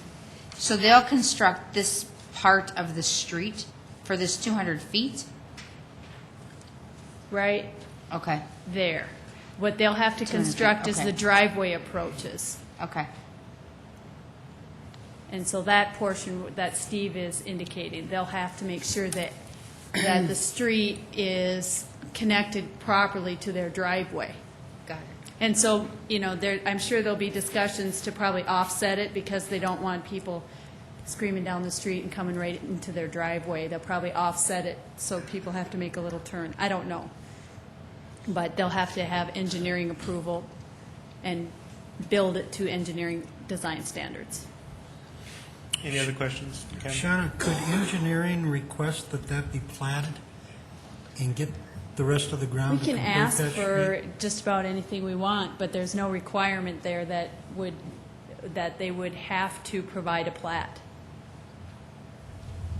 It's a legal parcel. They have a legal deed of record that's filed with the Register of Deeds. Well, Willow is not a completed street, but there are houses that use it for access. There are to the houses home. on Willow, but it's a dirt road. It's pretty much gravel, yeah. Steve has circled those houses. Thank you, Shauna. Any other questions? All right, thank you. I Is have the- many, but I just think I'm going to stop there. I mean- Okay. It's, every once in a while, we have those challenging sites that we have to try to get some redevelopment infill type things on, so this is definitely one of them. Thanks, Shauna. Is the applicant here, please?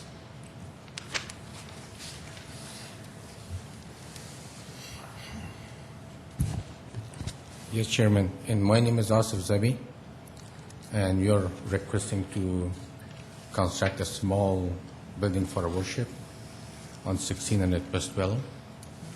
And this building will bring a lot of professional physicians and also a number of faculty from the entire nation overseas to serve the community of Sioux Falls. And I am requesting for approval, please. Any questions? Staff had recommended some stipulations to go with approval. Are you okay with that? Yes, I do. What are you looking at for seating capacity? We are worshiping once a week from Friday from 1 o'clock to 2 o'clock. And you're looking at approximately between 80 to 90 people. And only lasts 1 hour. I think I just, want to say that the questions that we're asking are just for your safety relative to being able to get people in and out of that site, with that access condition. Are you comfortable with that? Yeah, yes, we do. Yes, we do. Any other questions? Okay, thank you. Thank you, sir. Anyone from the audience care to address item 25? If not, is there commission action? I will move for approval with the 3 stipulations. Second. There's a motion and a second. Any commission discussion? I don't know what to think of that Willow Street. Very good question. Try not to think about Try it, not Kenny. to think about it. All right. Any other discussion?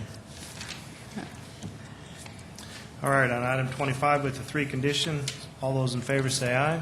Aye. Opposed, same sign. Item 25 is approved.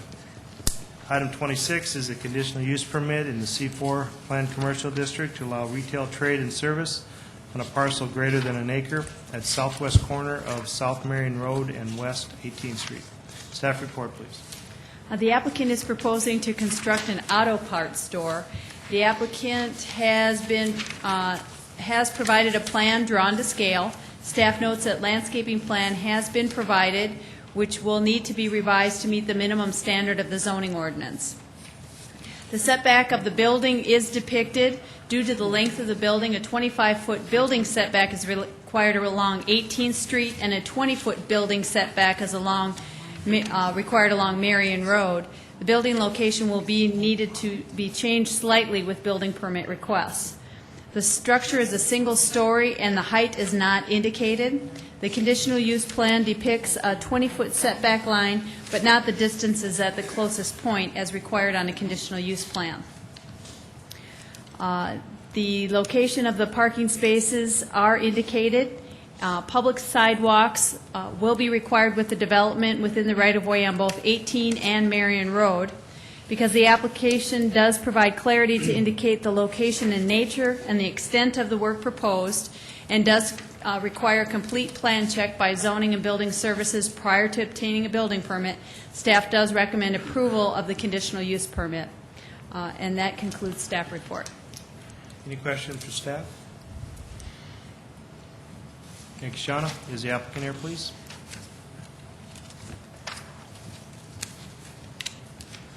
Mark Wold, 6610 West Broadway, Brooklyn Park, Minnesota. I represent O'Reilly Auto. And I think we could, all the staff recommendations we can do, not a problem, with the exception of one. I have a solution for that. But what comes down to on this one, this is going to be a third store for us in this town. We have two other stores that will be opening, one on the east side, one on Minnesota, and this is the west side one. And we originally started out with a 40,000 square foot piece of property for about a 7,500 square foot building, but after looking at the market and what we needed a larger building. So we ended up acquiring more property to put this size building on, and we can't get by with much smaller building. Can't get by with any smaller building. And the piece of property has some challenges in it. It's got lots of utility easements on this thing, and I can't slide the building. We just talked to our construction people, and I can't slide that building any farther to the south because of utility easements, and I can't make the building any smaller. Right now, and I believe the code requires that we are at a width of 102 feet. If we were at less than 101 feet, we could get by with a 20-foot easement off of setback on 18. We can change the construction of the building without moving it and get down to 100 feet and 6 inches, which is going to change the exterior of the building. And then I can make it work. But there is no room for us to slide this building or change the dimension, just to pick up a foot. And it's that one little corner on the northeast side that touches at 20 feet. And on the Marion Street side, our setback is already 20 feet. But your staff recommendations are 25 feet on that north side, and I can't make that, leave the same size building and slide everything down. It just won't. It won't work for us. We've played with this thing so many times.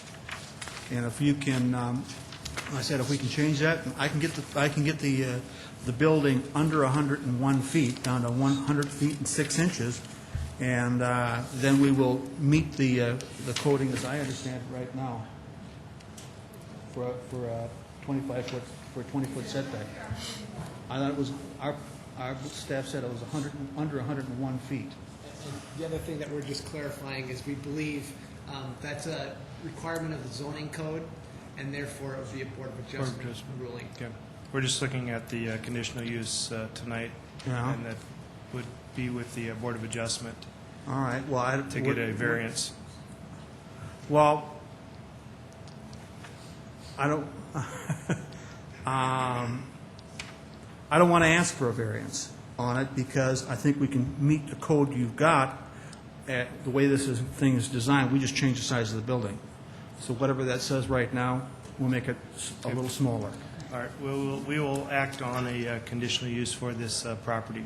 All right. Is there any questions for Mark? Okay, thank you. Anyone from the audience care to speak on item 26? If not, is there commission action? Mr. Chair, I would make the motion to approve this conditional use permit. I would second that motion. All right, there's a motion and a second. Is there commission discussion? I think we need to make sure that, are we approving the setbacks as Item he would like? 26 is a conditional use permit to allow retail trade and service on a parcel greater than an acre. So we're not dealing with the setbacks? Nope. That'll be up to Shauna when she takes her new position down at Zoom. There you go. Thank you, Mr. Chair. All right, there's a motion and a second on item 26. All those in favor say aye. Aye. Opposed, same sign. Item 26 is approved. Item 27 is a conditional use permit in the I-1 Light Industrial District to allow vehicle towing and recovery facility at 3420 and 3424 West Runge Place. Staff report. The applicant is an operator of an existing towing company and is proposing to move the business to this location. We consider it an automobile storage yard. Such uses shall be designed in a manner which is not distracting from the appearance of the area. The impact of the use should be minimized through screening with a fence, berm, or vegetation, or by placement on the lot. Staff does note that screening on this site is a bit of a challenge because the interstate off-ramp is at a higher elevation than the site. However, coniferous trees would provide softening effect as to the appearance of the site and is recommended for a condition of approval. At the time that the staff report was prepared, we didn't have the adequate conditional use plan. That was submitted in plenty of time for staff to review. Our recommendation is for approval as the plan as presented, because the application does provide the clarity as to the location, nature, and extent of the work proposed. So staff is recommending approval based on the presented conditional use plan. And that concludes staff report. Any questions for Shauna? Thank you. Is the applicant here, please?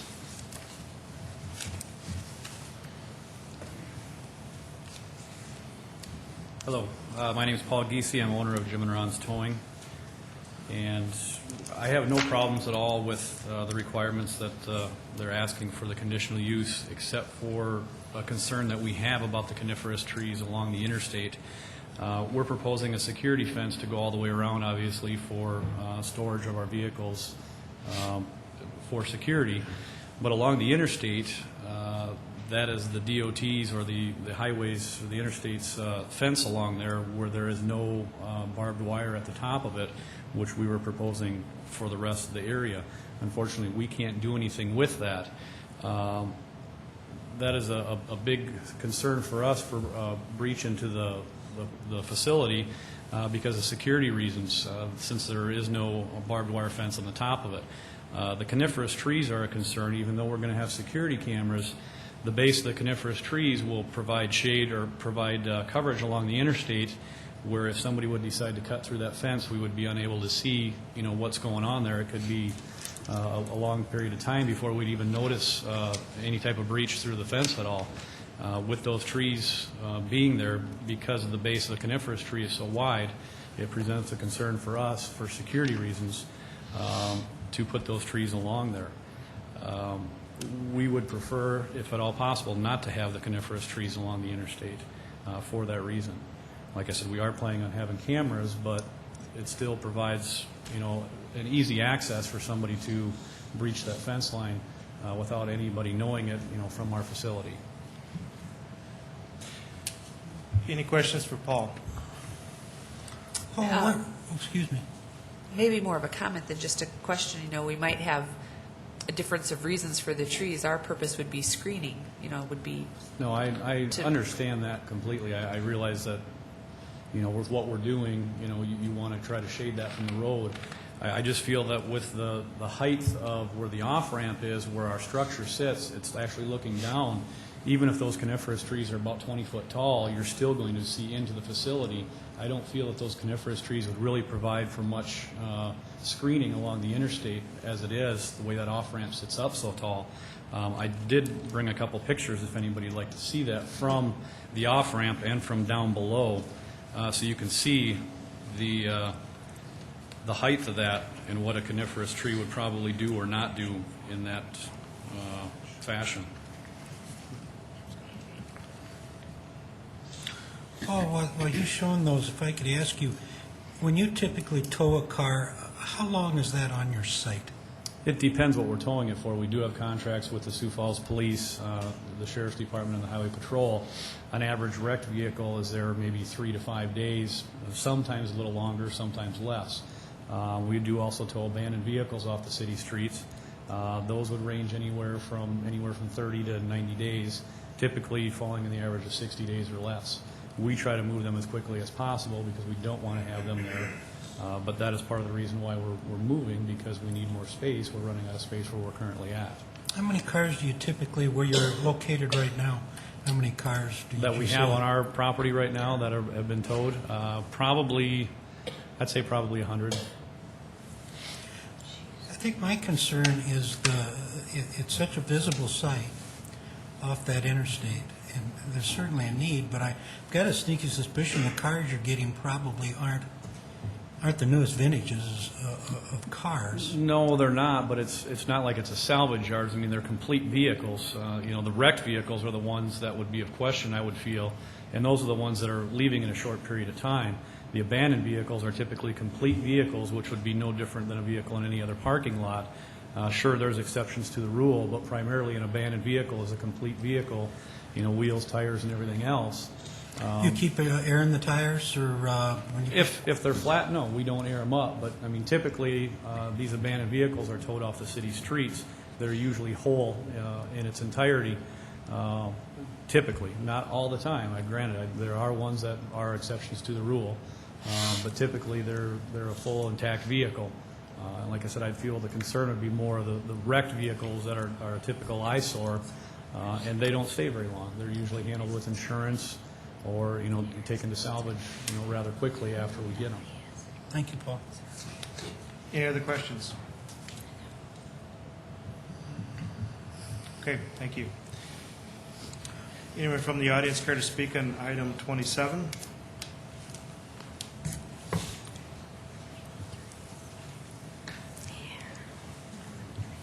If not, is there a commission? I may have one maybe little comment that, as I was sitting back there with Jeff, thought of another screening technique that they could use. If the problem is the coniferous trees, and I can see, the canopy of those is such that it's larger at the ground than it is on the top, perhaps some kind of deciduous ornamental trees that have bigger canopies that would screen from down below, but yet still be able to be trimmed up.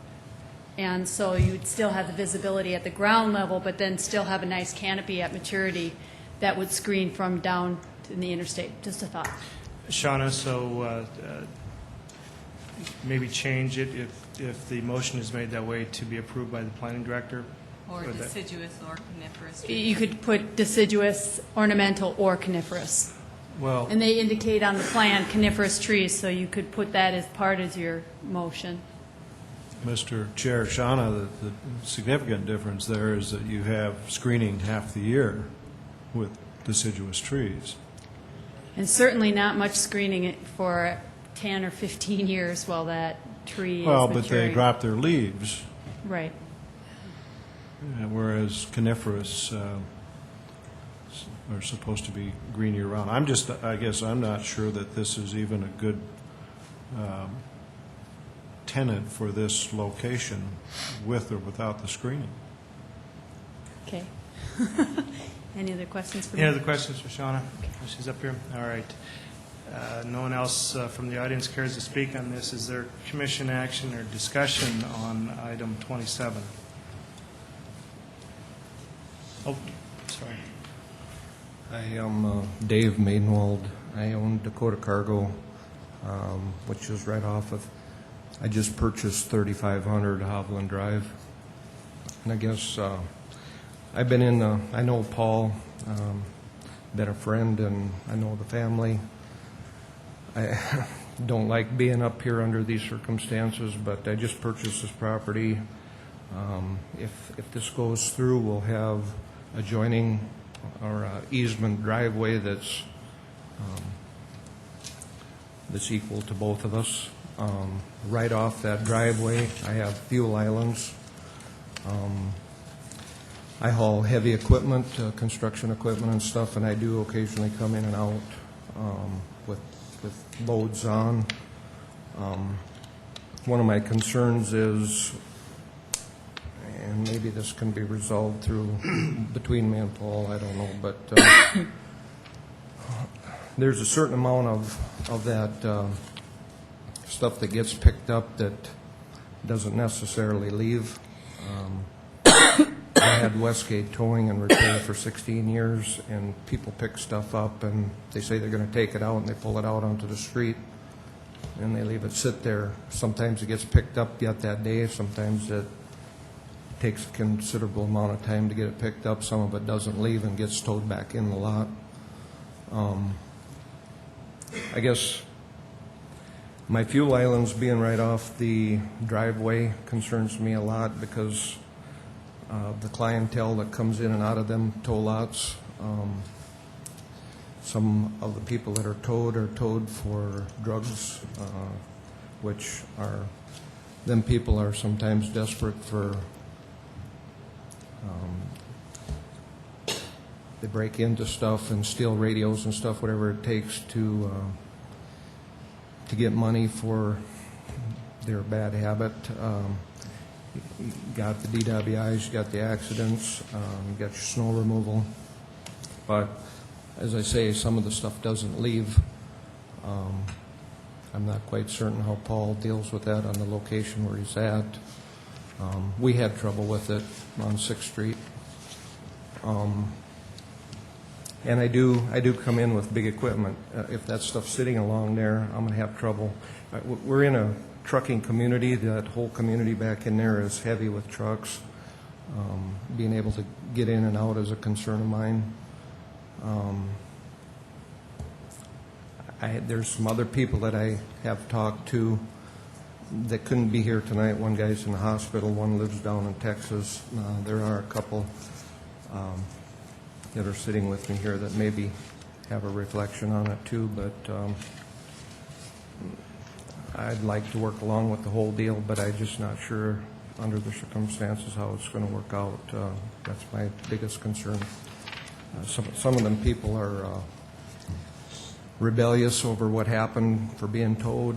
I'm just worried about vandalism on the fuel islands there that adjoin the easement driveway.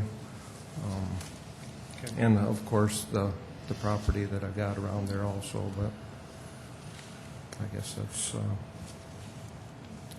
most of what I've got to say. Okay. Just my concern. Any questions for Dave?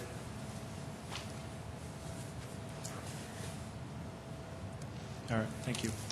Anyone else that care to speak on this item?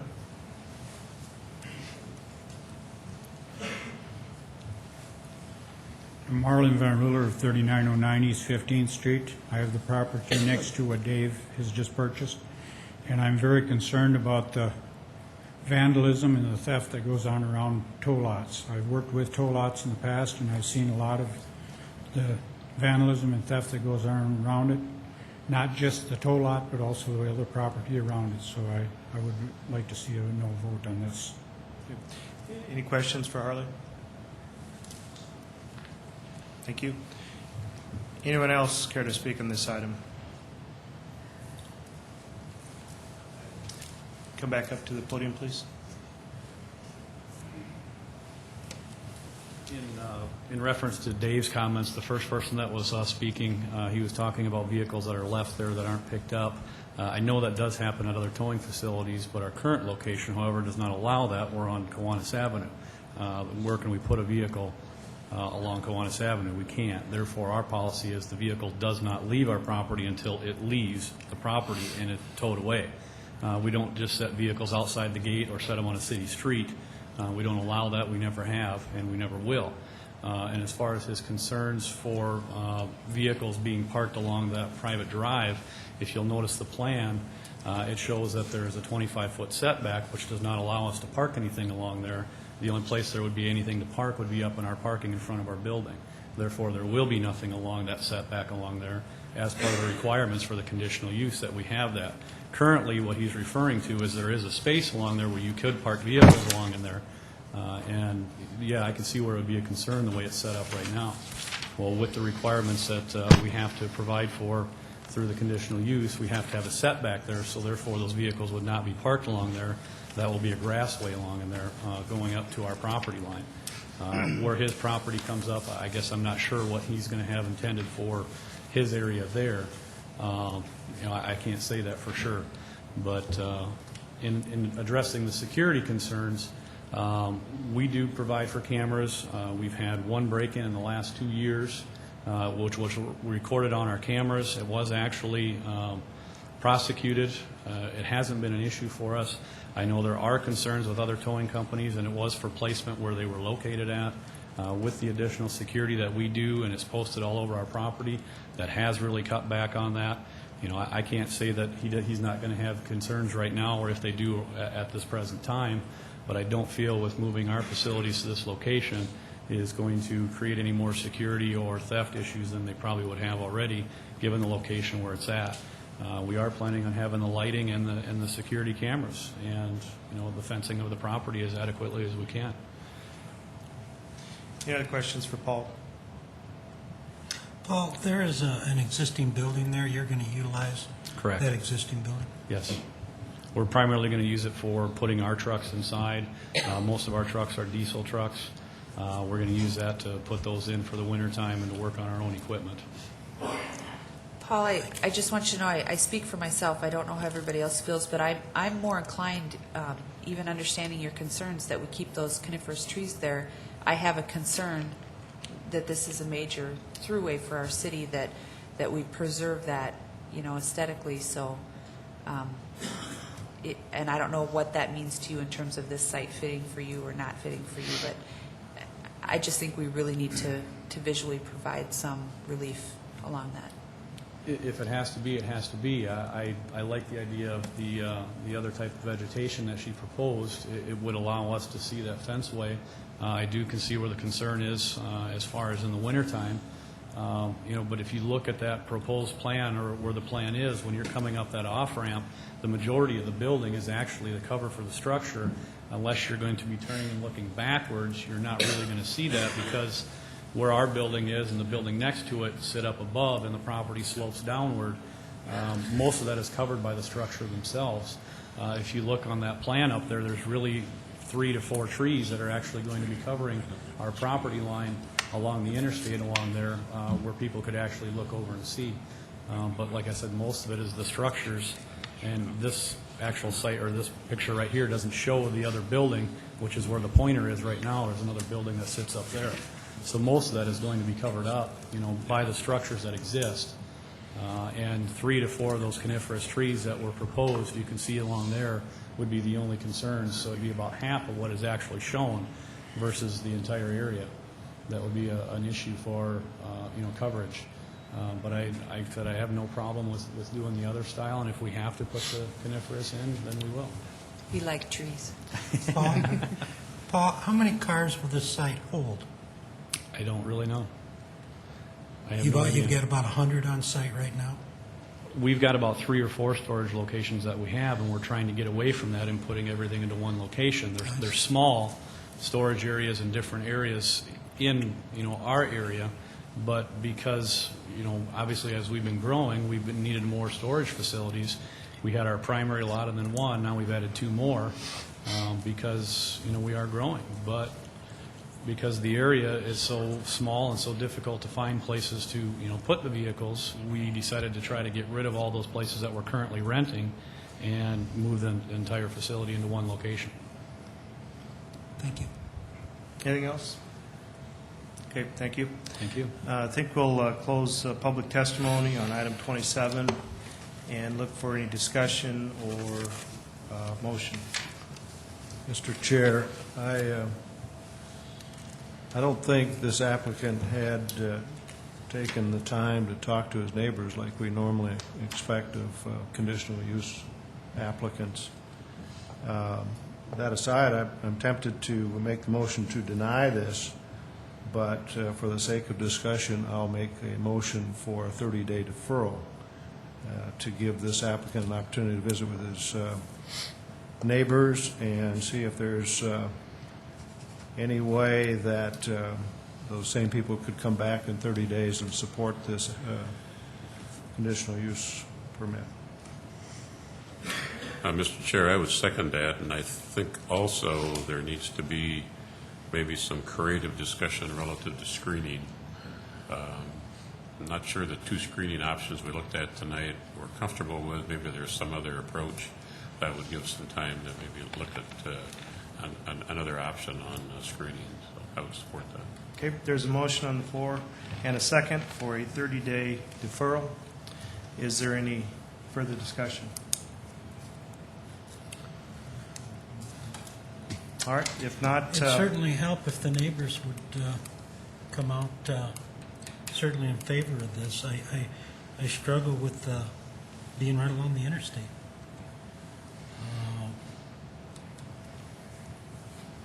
I think I could support Meredith's motion.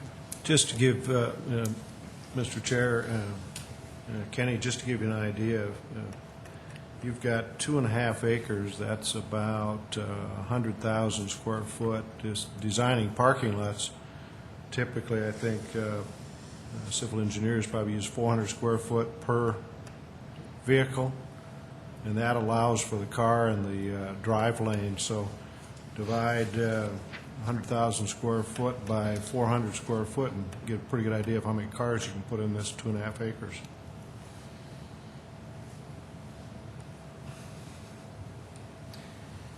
Any other discussion?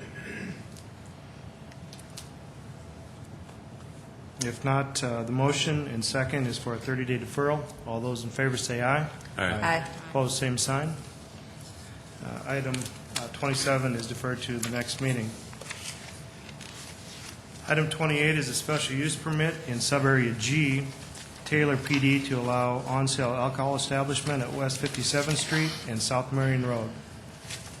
Staff report, please. Taylor PD was set up and is being actively developed at the present time, including some commercial space up along the intersection with 57th Street.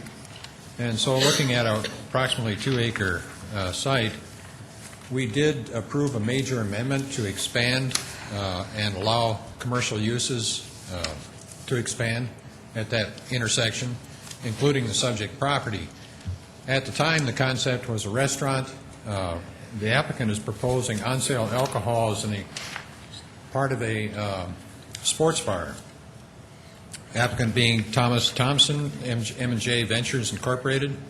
The owners being Barbara Sampson Taylor Holdings 2 LLC. And the property is currently vacant. The applicant is proposing this subject to the stipulations for on-sale alcohol that it not create an undue concentration of similar uses, not be in an area where children be expected to frequent patronize the rec rate, and is compatible with the characteristics of surrounding uses and not injurious to surrounding properties. Because of the nature of the request and the location next to apartments and a busy street and the interstate, staff is not concerned about any of these three requirements. The applicant, however, should be willing to address neighborhood meeting comments or any neighborhood comments at the Planning Commission this evening, as well as hours of operation and signage that we think could be important issues to address in a final development plan, which will come to you as the next application from the applicant. It is a planned development district. They do have to provide a final development plan, and you may address the hours of operation and signage and things like that at that time. However, if you have any questions about it now would be a good time to ask. Staff is recommending approval with 3 stipulations. First, that the signage be limited to lessen impacts to the residential uses with the final development plan. And 2, that it be approved for this applicant only, and the crime prevention officer is to approve a security management plan prior to business operation. And 3, that it's subject to a final development plan conforming to all PD sub-area and I-229 design review district requirements. Those are the basic sub-area regulations in the PD at the present time. We've had no calls, and that concludes staff report. Any questions for Steve? Thank you. Is the applicant here, please?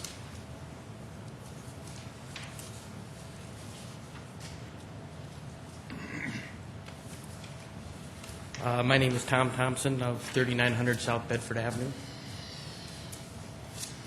Anything else to add? No. Okay. Any questions for Tom? All right, thank you. Anyone from the audience care to speak on item 28? All right, if not, is there commission action? I'll move to approve with the 3 stipulations. I'll second. There's a motion and a second for approval with the 3 stipulations. Any further discussion? All those in favor say aye. Aye. Opposed, same sign. Item 28 is approved with 3 stipulations.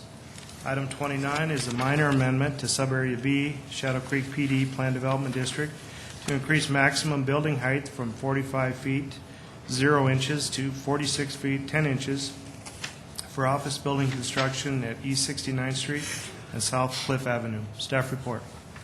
Well, the applicants and owners are represented by Brian Hansen, Fellowship of Christian Athletes.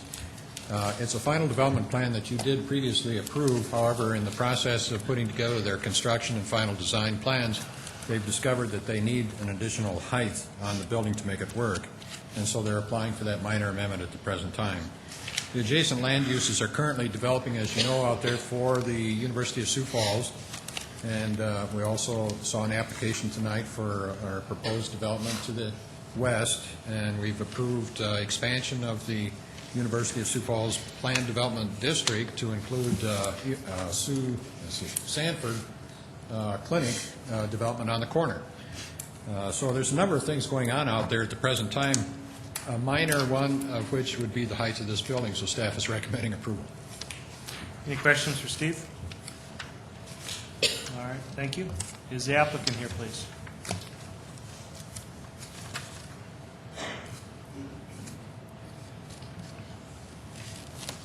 Lanny Oranger with Innovative Design, 3800 West Technology Circle.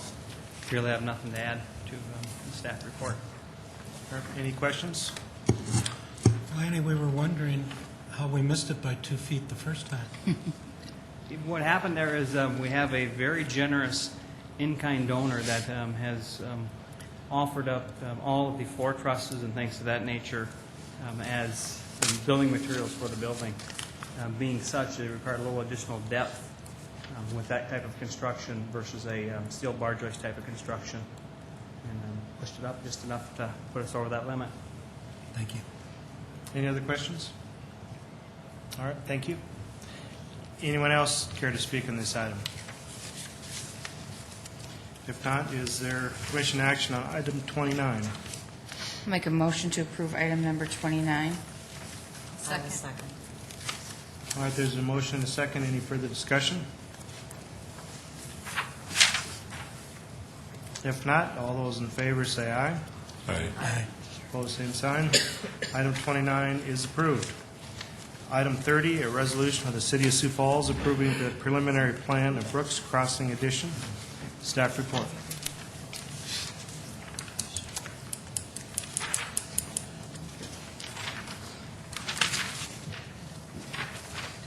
Sorry, I was thinking I was done for the evening. Let me catch up here. Okay. The applicant is proposing to subdivide into large lots for multifamily residential and commercial development. At the time that the staff report was submitted to the Planning Commission last week, the city engineer had recommended deferral of the plan based on a pending sanitary sewer study.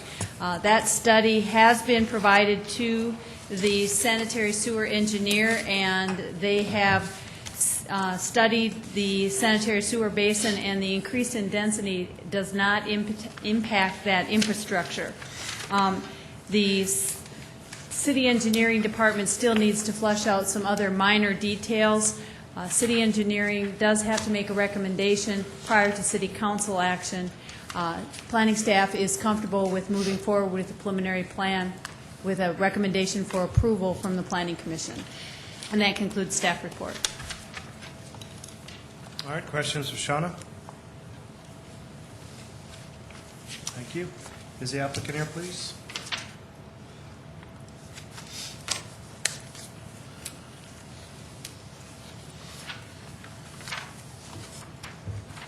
Jan Meilenberg, representing the property owners, Brooks Crossing LLC. I really don't have anything to add. You recommended approval for the rezoning of this property during the consent agenda. My preliminary plan matches that. The information that was required has been given. It's just a few loose ends with engineering because of the study arriving late. Okay. Any questions for Jan?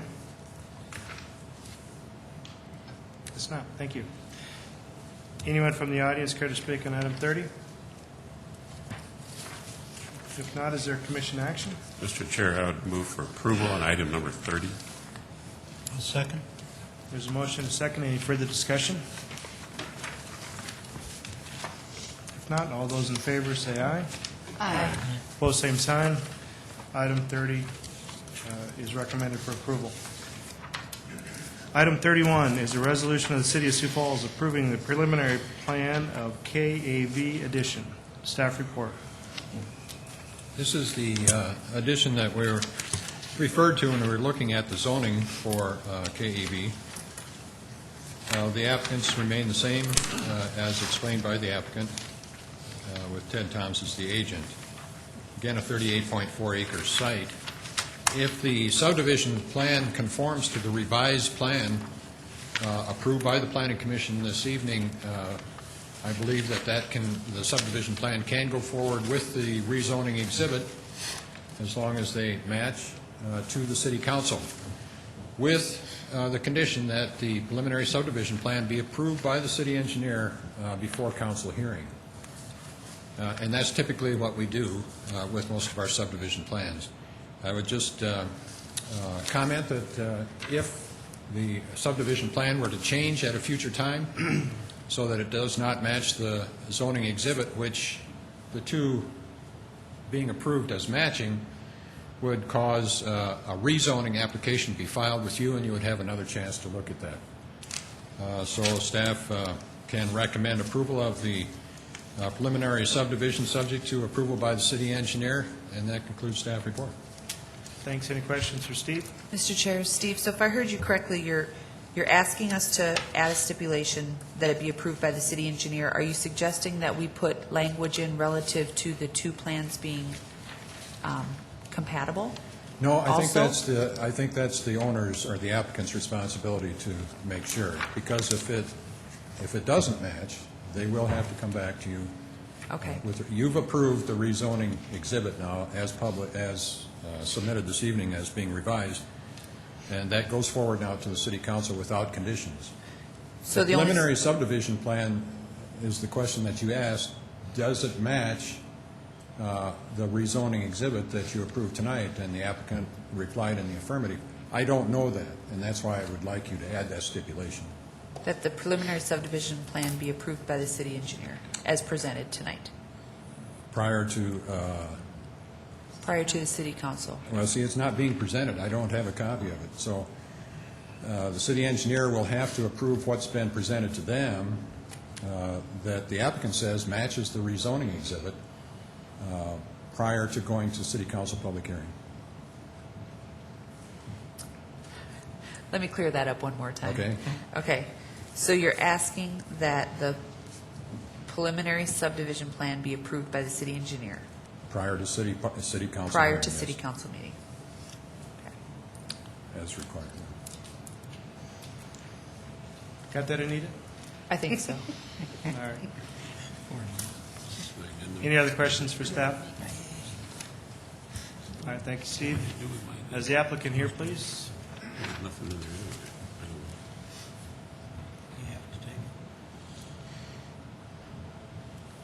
Ted Tom, 612 East Tantera Circle, and my engineer friend Ray Pearson from Sayer.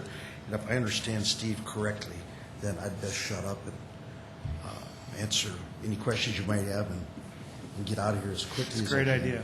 idea. Any questions for Ted? All right, thank you. Thank you for your time. Anyone else in the audience care to speak on this item?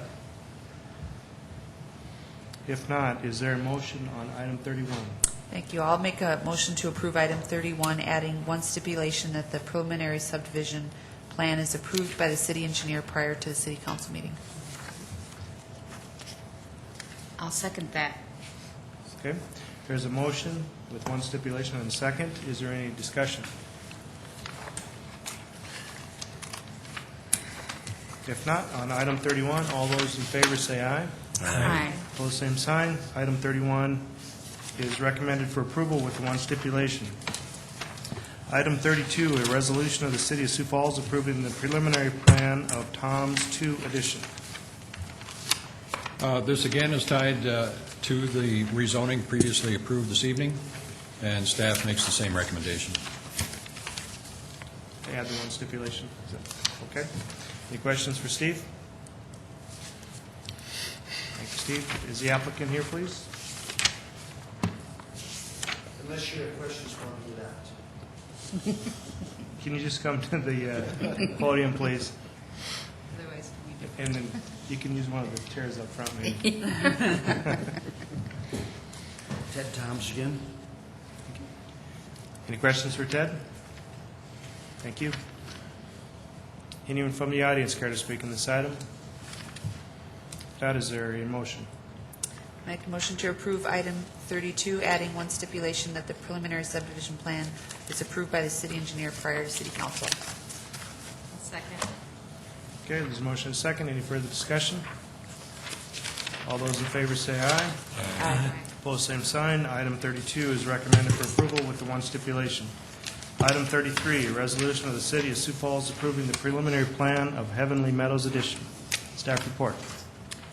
Again, this is relating to a previous rezoning application that was approved this evening. Staff is going to recommend approval on that basis with the same stipulation, with the additional comment that there was a traffic impact study that was reviewed on December 20th, and that will be a concern for access locations to all 3 subdivision plans. If those subdivision plans change, they'll be back to do some rezoning. That concludes staff report. Any questions for Steve? Okay, thank you. The applicant, one last time.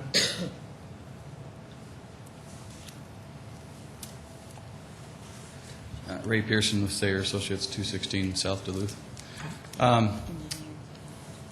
Steve brought up the traffic impact study. We had a meeting on December 20th with Shannon Austin, representative from the DOT, and Heath Optizer and Dallas Hofer, or Dallas, and myself.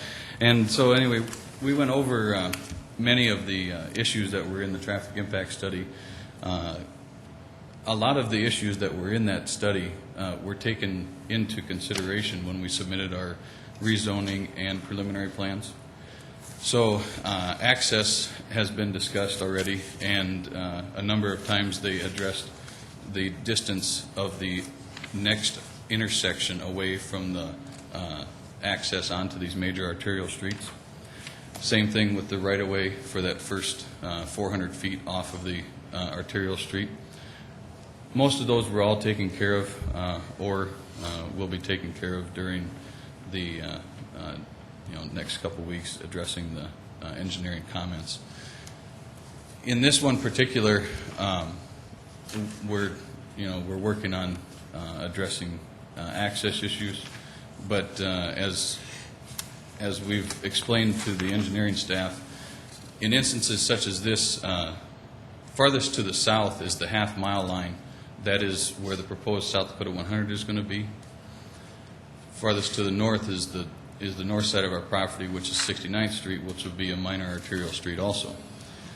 So between there, technically, according to the city access policy, we're only allowed one access point. That would mean we'd have one access within a half a mile. So that's very difficult. So we chose to do two access points. You see one now. You will not see the next one until the next phase of development, Heavenly Meadows 2, we'll say, will be presented. And that's another 900 feet or so south of where this intersection is off of Southeastern. Same thing on the east side of the property where the street comes off of 69th. That's the end of the property.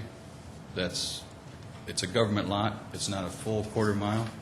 So we're working also with that access point also. So that's why this development and this layout is, I guess, under scrutiny at this time, but we feel that we addressed a lot of those comments in the meeting we had in December. Okay. Any questions for Ray? Yes, I should have asked this 2 times ago. Is it CAV? Cave? Oh, KAV. It's KAV? Yeah, KAV. Thank you. Mm-hmm. Any other questions? All right, thank you. Anyone from the audience care to address item 33? If not, is there a motion? I'll make a motion to approve item 33, adding a stipulation that the preliminary subdivision plan is approved by the city engineer prior to city council. Thank you, Anita. Second. There's a motion and a second. Any further discussion? If not, all those in favor say aye. Aye. Opposed, same sign. Item 33 is approved with one stipulation. Thanks again for your time and that of the staffs. Item 34, resolution of the City of Sioux Falls approving the preliminary plan of Southern Vista 4th Phase Addition. Mr. Chair, want to excuse myself for this. Okay. Thank you, Ken. This subdivision plan also refers to a previous item on the agenda this evening for a rezoning. To summarize, the site was 7.8 acres of C4 commercial, 10.7 acres of RA1 residential, and 82.2 acres of RS2, part of which is an elementary school site. So a recalculation gives 4.83 acres of C4, 7.3 acres of RA1, 28.2 acres of RS2, and 17.9, or approximately 18 acres of an elementary school. The subdivision plan accommodates all of the requirements of the zoning and matches totally. We've had no calls from adjacent property owners with any concerns, and because the subdivision plans offer coordination of urban infrastructure and fosters efficient and orderly urban growth, including the intent of the comprehensive plan to include additional services in our new neighborhoods, staff recommends approval of the preliminary subdivision plan. Any questions for Steve? Thank you. Is the applicant here, please?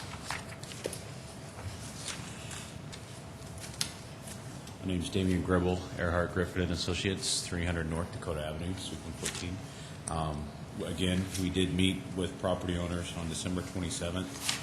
At that time, the property owners that were present, they didn't have any arguments against this proposal. They were very excited about having a school on this property. Staff recommends approval, and we would appreciate your vote for approval as well. Okay, any questions for Damien? All right, thank you. Anyone from the audience care to speak on item 34? There's none, so is there a motion? Mr. Chairman, I would recommend approval of item number 34. I'll second. There's a motion and a second. Is there any further discussion? If not, all those in favor say aye. Aye. Opposed, same sign. Item 34 is recommended for approval. Item 35 is election of officers for 2008. Are there any nominations? Mr. Chair, we think you've done an excellent job. Thank you, Anita. We've worked towards trying to establish some continuity of leadership, and I think that Kent has shown himself to be a great leader this year, and I would propose that we move forward with the same slate of officers as presented last year, that we ask Kent to take another year as chair and Meredith Larson to be our vice chair for another year. And I would present that in the form of a motion. And I would second it. All right, there's a motion and a second for Kent Metzger, chair, and Meredith Larson, vice chair for 2008. Is there any further discussion? I think that's a great idea. All right. Any other further discussion? All those in favor say aye. Aye. Opposed, same sign. That is approved. Item 36 is adjournment. Is there a motion? Motion to adjourn. Second. Motion and a second. All those in favor say aye. Aye. Meeting is adjourned.